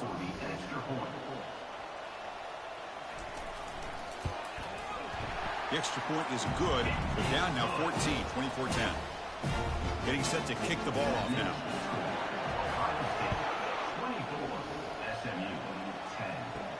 Fields it just outside the goal line.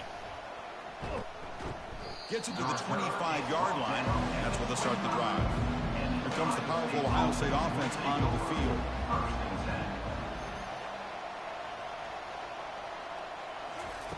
First play of the drive, they come out throwing.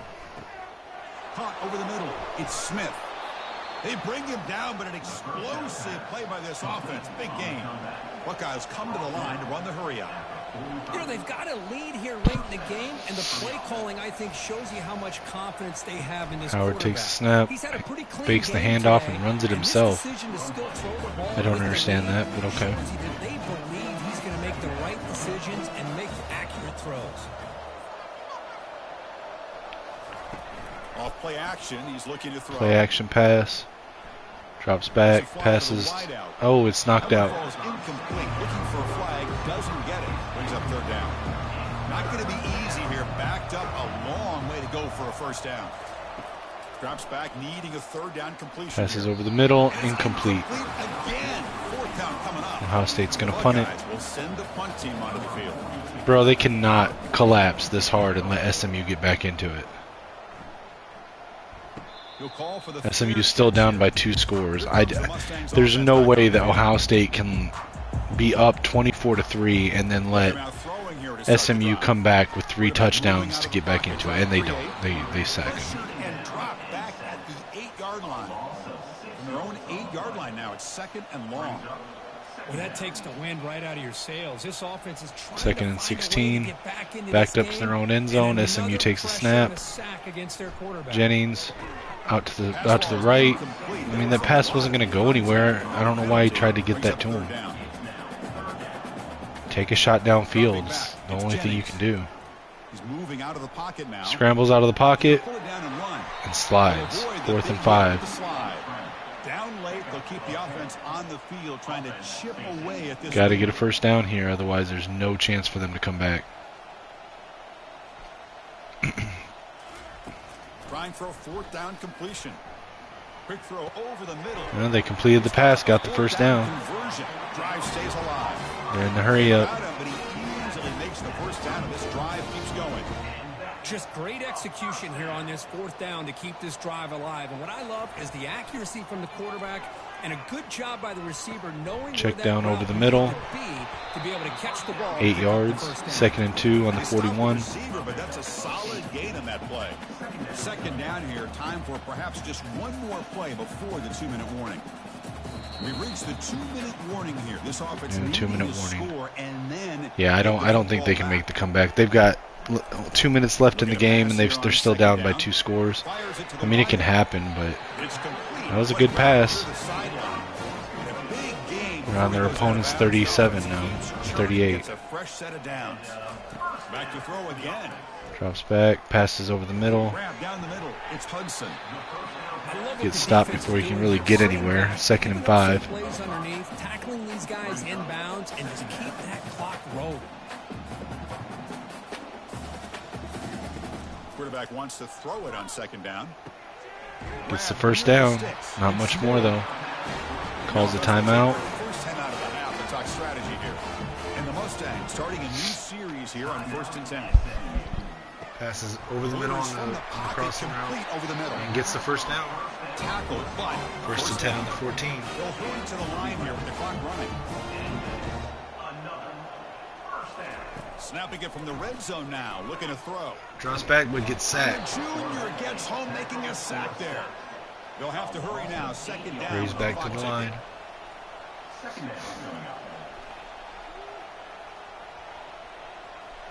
Looking to pass. It's Jennings. Snap. Running out of time in the Starts to pocket. scramble.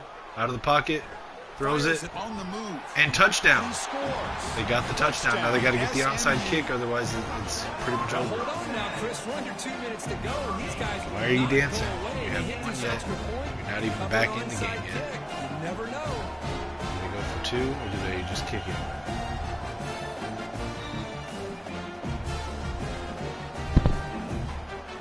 That was a nice little scramble and throw, though. And now here comes the point after They're attack. going to kick it. Down 1 score. PAT up and good. They trail Minute by a left. touchdown, They've got to try to get the onside kick. I believe they're lining up to attempt an onside kick. Kick it. And the hand Nope. seam, Ohio make State the has recovered it. crucial Oh, recovery. yeah, okay, yeah. I thought he fumbled it Here for a comes the second. Buckeye offense onto the field. Ohio State just has And to they not play turn it over and they'll game win. to protect this lead in the And final what 2 will minutes. technically be an upset. They We got a make the flag. tackle there, but a penalty marker is on the field. Let's see what that's about. Holding on Ohio State. That'll stop the clock. Offense moving backwards after that holding penalty. The Buckeyes come into the final minute of play just hoping to run Howard the in clock shotgun. out. Takes a snap. Shotgun Hands it off. run Judkins with the ball. Gets around the edge. Breaks loose Gets the at first 40. down. And they tackle him, but Tackled. not before a huge gain down near the Timeout 26. SMU. And now a timeout taken think that by probably the just sealed the defense, game. trying to preserve as much clock as possible for their offense. And it's a kneel down.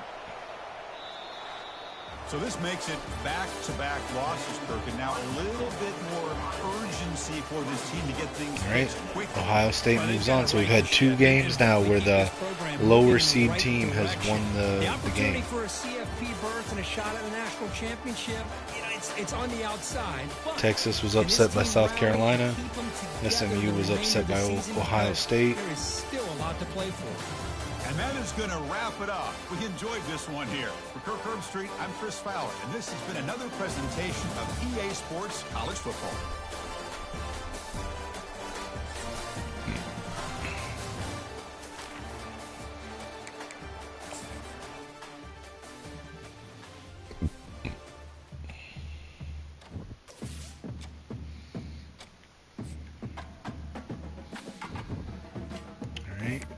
Retire this guy since SMU is out.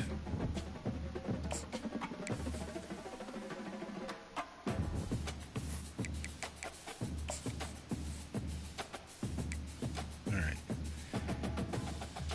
And Penn State's the one that we... Yeah, Penn State's the one that hasn't played yet. Switch to Penn State. Let's check the injury reports. Alright, so Penn State has Nick Dawkins out for 2 weeks with a broken tailbone. He could be back if they make it to the semis. Sal Wormley is out for the rest of the season with a fractured shoulder blade. And Clemson...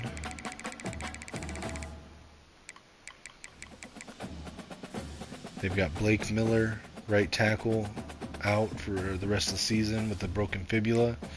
And Peter Woods could be back if they make the semis. He's the starting defensive end. I'm just going to check this real quick so I can see what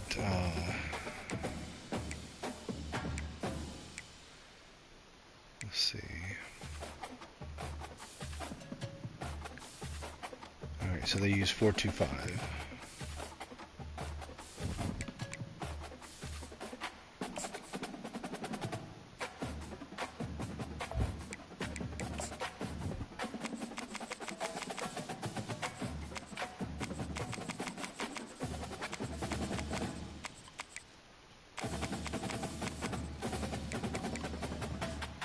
Alright, again we're going to simulate the first 3 quarters. We'll watch the 4th quarter.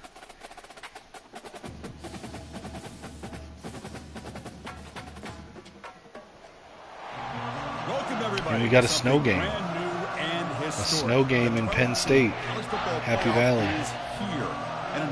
Should have done. If only we could have made them do a whiteout. That would have been awesome. Partisan crowds. 2 teams battling for the right to move on to the quarterfinals. And our matchup tonight sets up a potential Cinderella story. The last team to qualify for this 12-team playoff on the road against a team that likely believes it should be resting and watching this first-round game on TV. This is a dangerous spot for the home team and a chance for the underdog to spring an upset and move on to the quarterfinals. As we'll see the number 12 seed in this playoff, the Clemson Tigers, taking on the number 5 seed in the playoff, Penn State. Alright, let's simulate the quarters. Penn State gets the first points with a field goal. Clemson answers back, tied 3-3, end of the first quarter. Another field goal for Penn State. And a touchdown. So Penn State goes into halftime up 13-3.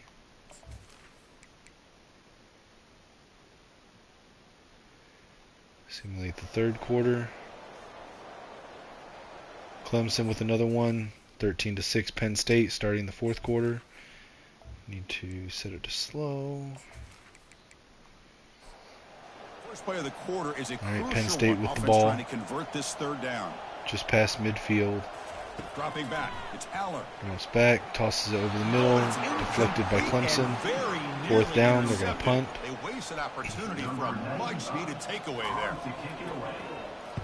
And at 4th down, they'll punt it away here. Fair catch. The Nope, punt goes went out of bounds. Looks like they'll spot it near the 10. Clemson taking over at the 10-yard line. Back out onto the field. They got points on the board last time thanks to a long-range field goal. And gets sacked. Tackle him behind the line, a loss of 4. And this crowd coming to life here, trying to help the defense get a stop with the offense. A tackle in the backfield. I guess it wasn't a sack. Pass out to the flat. Knocked out of bounds. 3rd and 9. The defense is short of the first down marker. So the offense getting set. This is not where you want to be against this defense. 3rd and long. Pressure is coming. And that time, Klubnik got sacked. 2 Penn State defensive players in on that sack. 4th and 13, backed up to their own end zone on their 7-yard line. Uriah Fisher credited with the sack here. I'm not sure though. I think the other guy got the first contact. The Tigers will have to kick this away. Punting out of their end zone. Clemson gets the punt off. Away from inside the 10. Returner catches it and gets tackled after about 5-yard return. Drew Aller taking over. Pistol. They're trying to build on their lead. They were forced to punt on the last possession. Fakes the handoff and throws it away really quickly. Wow. All right, Drew Aller in shotgun now. 3 receivers bunched up to one side, 1 tight end. Screen pass, not able to go anywhere. 3rd and 11. After the catch, the defense all over in that time. Shotgun again. In reverse here. Now a long way to go. Cross back, pressure coming. Screen pass. Gets it off, but tackled behind the line. 4th and 12. Penn State's going to punt. And the Nittany Lions will bring their punt team onto the field. He's on to boot it away now. Not a very good boot. Sets up the and kicked out of bounds again. Field position. Clemson takes over at the 28-yard line. Comes out in pistol. To the air. Drops back. Passes out to the flat. Catches it. Only a yard. Defense shoves him out of bounds. Not much of a Shotgun set. Makes the ball. Hands it off. Run up the middle. 5-yard gain. 3rd and 4.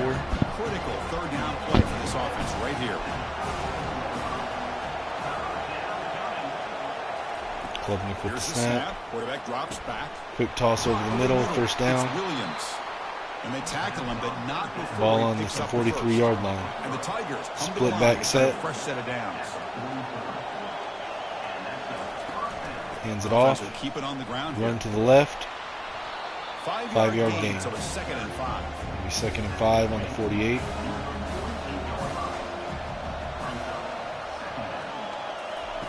And the quarterback is going to make back to pass. Passes over the middle. 1st down. It's A touchdown will tie it up. For a 1st down. This Clemson offense moving quickly down the field. One back in the backfield. 3 receivers bunched out to the right, 1 to the left. Pass over the middle underneath, but knocked out by the Penn State defender. 3 receivers set. 1 tight end, 1 back. Shotgun takes the snap. Passes over the middle. This time he holds on to it though. 8-yard gain, 3rd and 2. But not before a solid gain on that pass. Receiver in motion. Hands it off. No, fakes the handoff. Klubnik keeps it and gets tackled in the backfield. 4th and 3. They're going to go for it. 4th and 3. They're going to go for it. Quarterback drops back. Pass. Running out of the pocket and sack. Turnover on downs. Sack to end this drive. That's really good coverage downfield, and it just looked like the quarterback was waiting and waiting and waiting a little bit too long. By the time he decides to try to make a throw, nothing's open. The result is a sack and a turnover on downs. And the Nittany Lions offense retakes the field. Forced to punt last time. Trying to add points, build the lead right here. They'll use that running game, trying to bleed the clock here. Positive yards are always important. Penn State going to shoot clock here.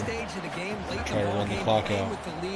You're thinking about offset. Working that clock and continuing to keep the ball in bounds. Hands it off. It's a run to the left. Singletary to the left. Stop it, but a decent gain that time. Decent gain there.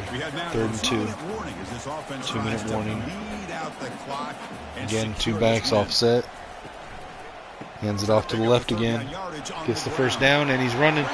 He's gonna go all the way. He's gonna score a touchdown, Penn State. And that's likely a game right there. That likely just sealed the game. Touchdown, Penn State. Well, that's why you practice right there, Chris. This offense had the pressure, the game on their back. They deliver, they get a touchdown, and now make this a 2-possession game with under 2 to go. Like their odds of closing this game out.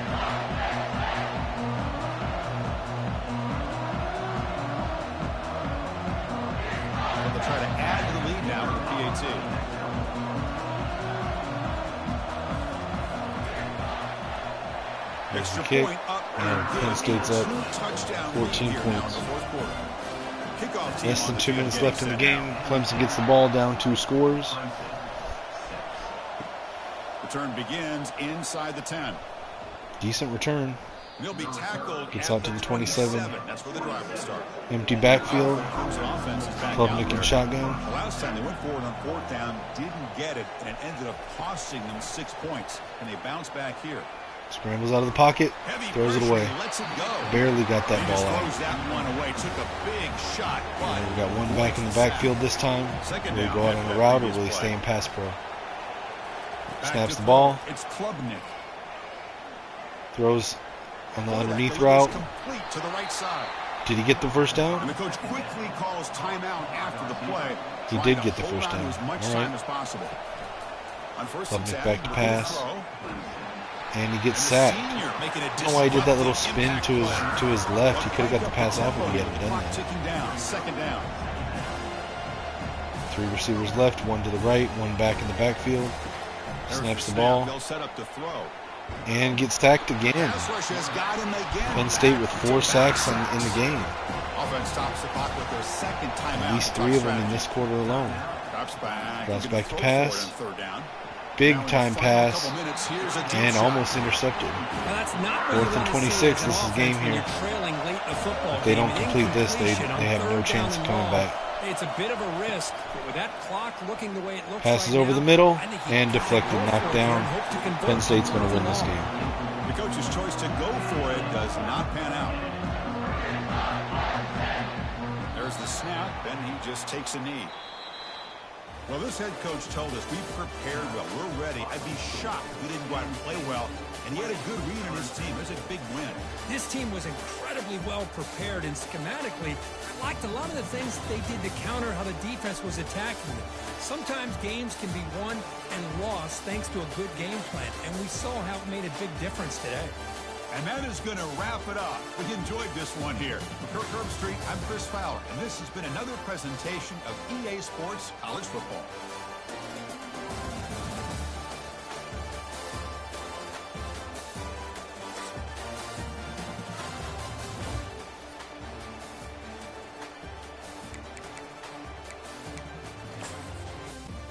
All right, let's we'll go ahead and advance. We'll take another look at the conference, at the playoffs. I'll take control of 2 more teams for the next round that because the ones that we had control of did not make it past the first round. So let's advance. I guess I have to switch players. All right, so I guess we'll go ahead and just set up the other 2 teams. So Ohio State's going on to play Oregon. We'll take over Oregon because I'm not going to take over over Ohio State. So we'll take over their head coach for a moment. And then the other one, South Carolina advanced past Texas, so we'll go with Arizona State on that one.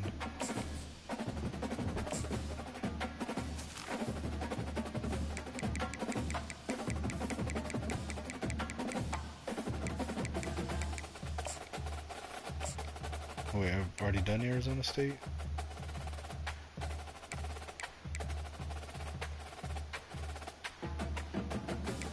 Wait, what?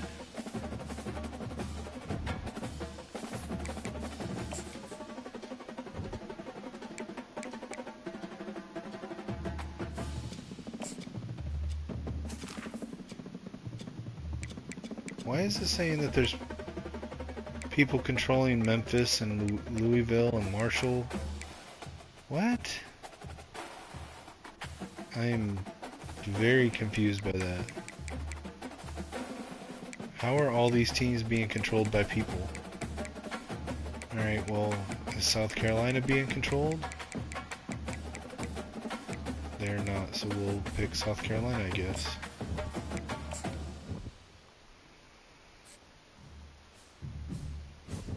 Game's glitchy as hell. Alright, CFP bracket. So, Oh, I have to advance. Let me advance it. Apparently I have to switch back to the owner to be able to advance it.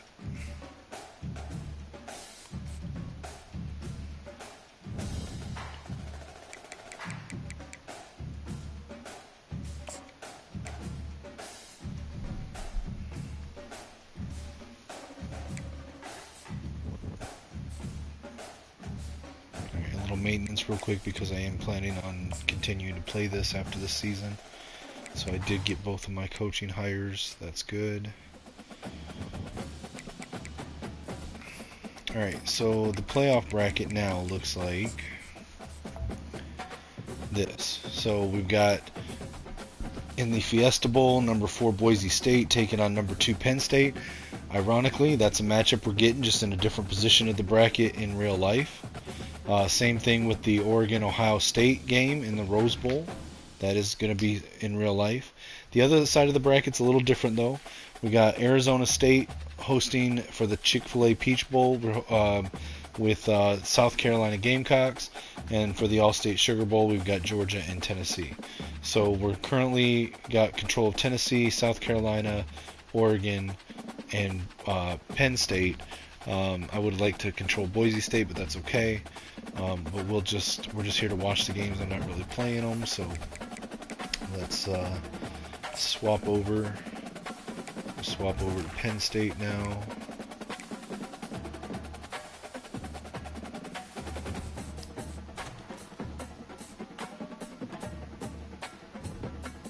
Let's take a look at the injury reports.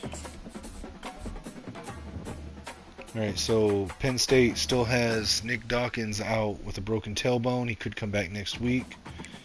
Tyler Warren, their star tight end, is out with a ruptured disc. I guess he suffered that in the playoff game just now. And Sal Wormley is out for the rest of the season. So I guess we need to go back in and look at Boise State.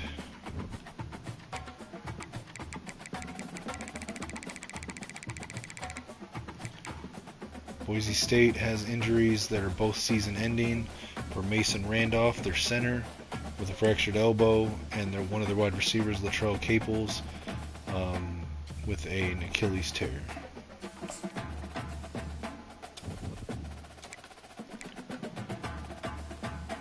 Alright, let's go look at the game.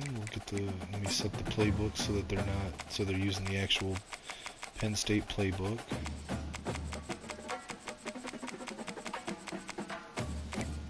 And they use the 4-2-5 defense. Alright, so this could be a preview of what's going to happen in real life when these two teams match up in the Peach Bowl. Welcome, folks, to Glendale, Arizona. So same game as in real life, just a different trophy they're going for. Different stadium. Which, of course, is part of the college football playoff. The Boise State Broncos. For the quarterfinals, for the top 4 seeds, a time to begin their led by quest Maddox for the Madsen national championship. and Ashton Genty. But they run into a battle-tested team already coming off one playoff victory, trying to shock the world here today and make the semifinals. Boise State we'll see the number 5 seed in this playoff. Penn State wearing Penn the State all-white. Nittany Lions. Taking on the number 4 seed in the playoff, the Boise State Broncos. For EA Sports College Football, I'm Chris Fowler, here in the booth with Kirk Herbstreit. And here we go, a college football playoff quarterfinal game. Only one team here can keep their championship dreams alive.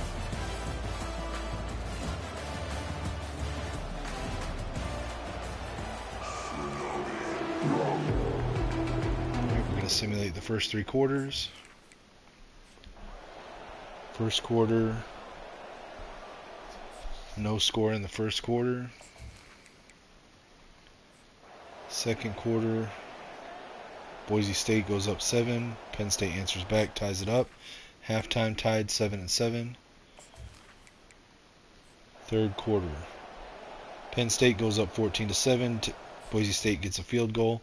Starting the fourth quarter, Penn State is up 14-10. We're going to watch the fourth quarter.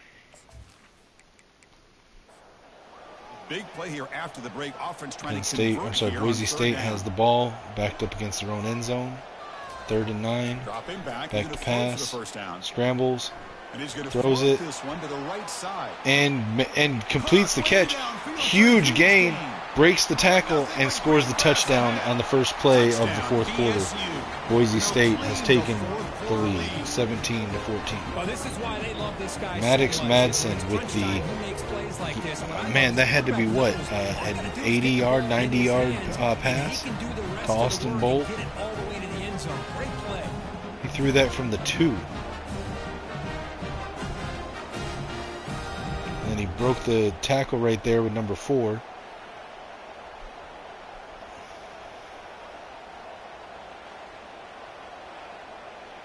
And now the important PAT to make it a 3-point lead.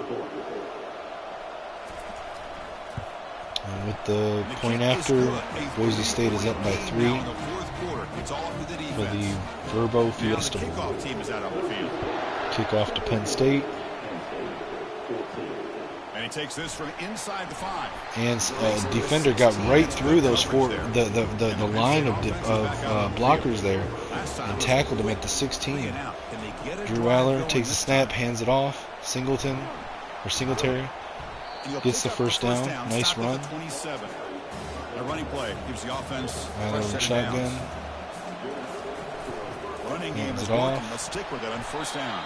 Tackled after 3. Defense coordinator this week all week telling us about gap integrity, not giving this Aller running in the back pistol. any creases at all. 3 receivers Really left. sound defense on that play. Fakes the handoff, keeps it himself. Keep it here. That's Gets a 3 nice yards tackle on the there run. by the senior. Crucial Third down and play 4. coming up. Penn State in the shotgun. 3 receivers left, 1 to the right. It's Allen. Back out of the backfield, throws it over the middle. First down. Brought down, but it's past the line to gain. Nittany Lions pick up enough yardage to keep this drive And on rolling. the pistol. 2 receivers, tight end. And here's the Hands handoff. it off. Gets through the line. Getting close to 6-yard midfield gain. now. They bring him down to the 47. Second down play coming up for this offense. 2 backs offset. Snaps the ball, hands it off. Run to the right. And the runner Doesn't brought down get, after only just gets a 2 short yards. gain.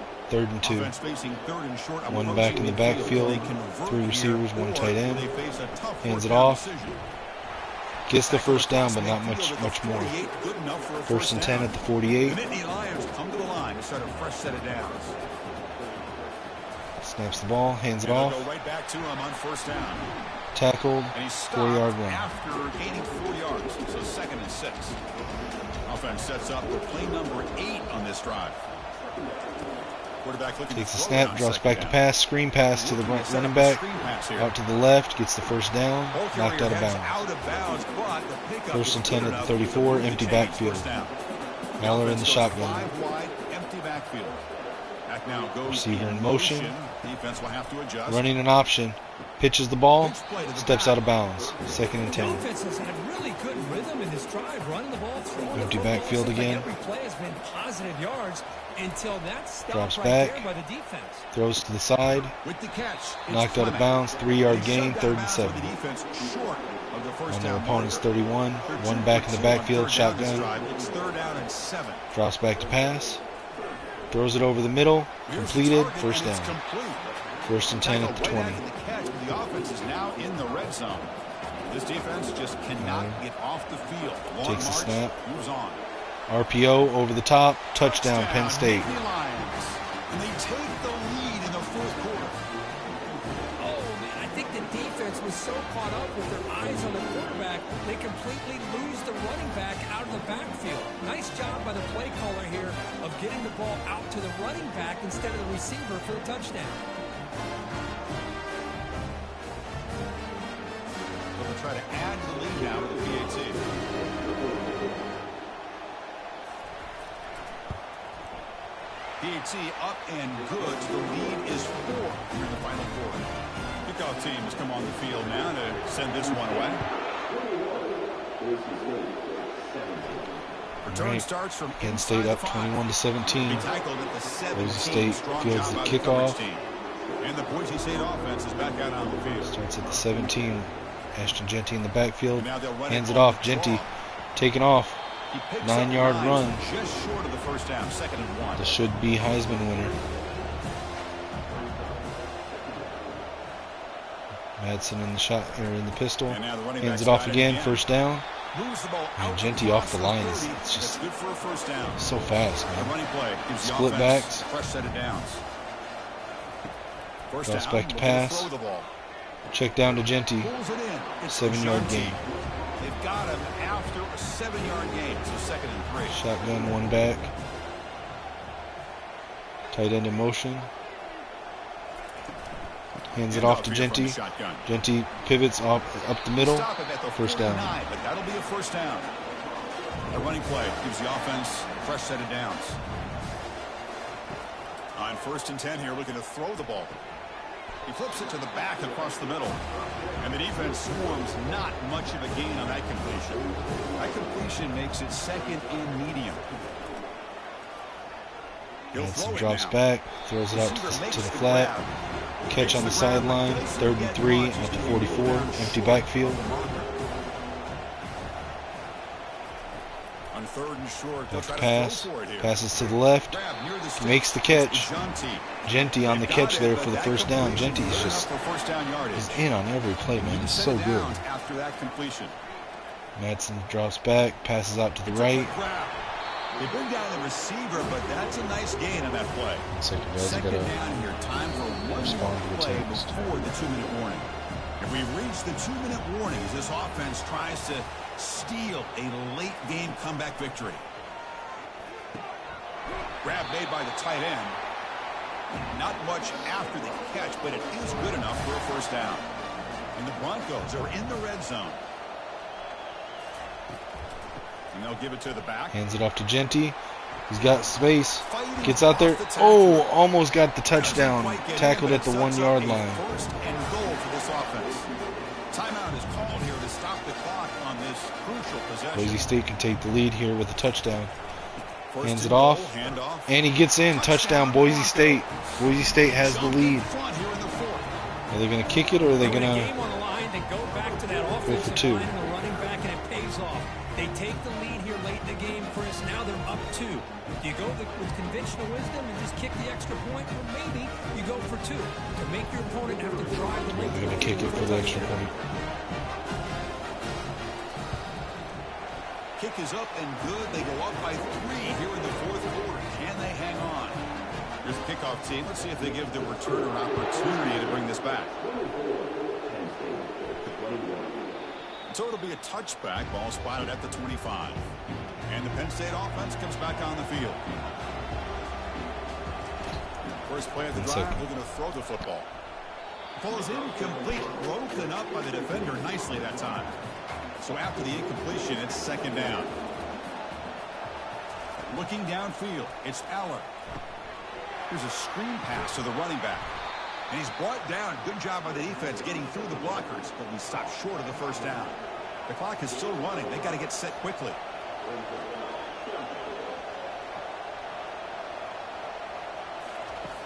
Third down play here out of the shotgun. That's caught. It's Singleton. They bring him down, but not before he gains first down yardage. So the offense calls a timeout here. That's their first of the half. Looking to chuck it again. Caught near the sideline, but just a short gain. And heads out of bounds after a decent gain. Important 2nd down play coming up. Here's the snap. Quarterback looking to throw. That's going to be incomplete. A lot of contact. No flag. Brings up 3rd down. They come to the line. A long way to go for the first down, but needing this crucial conversion right now.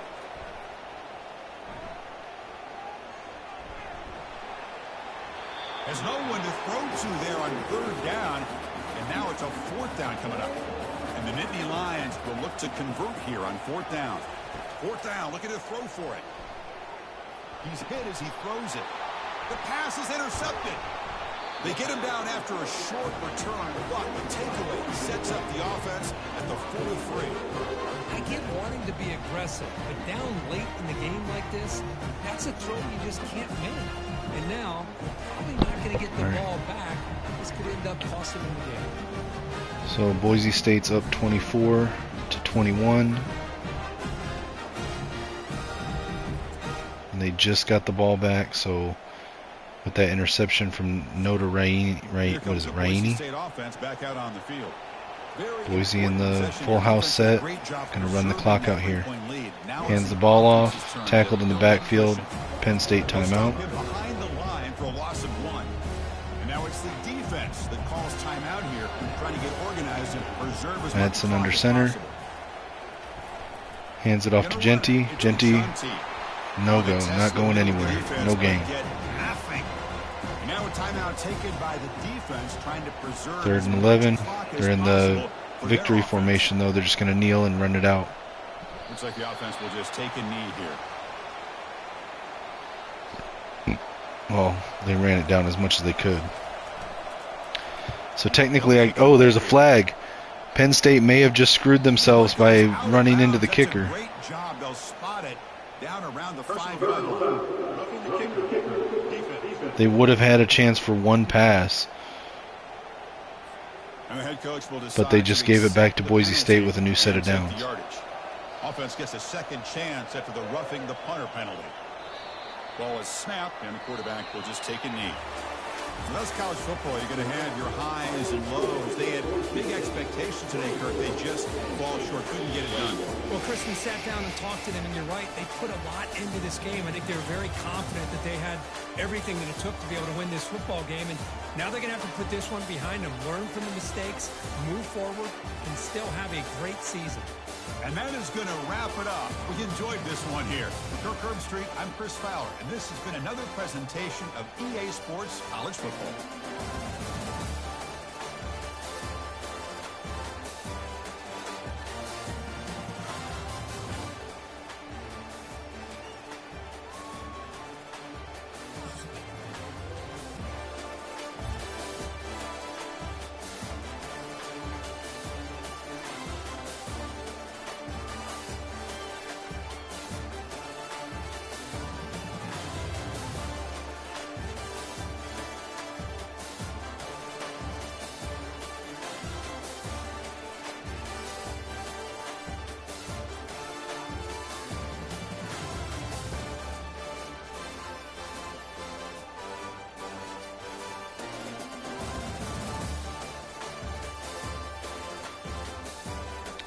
Alright guys, I'm going to continue this, but it'll have to be a part 2 video that I'll do a little bit later. With it being Christmas, I do need to go help finish dinner for the family. So I'm going to end the stream here. But if you enjoyed this, if you want to see how this plays out, just subscribe to the channel. Be on the lookout. I will be going live with that sometime later today to finish this out through the off season. So thanks for tuning in and watching. It was fun. I will catch y'all next time.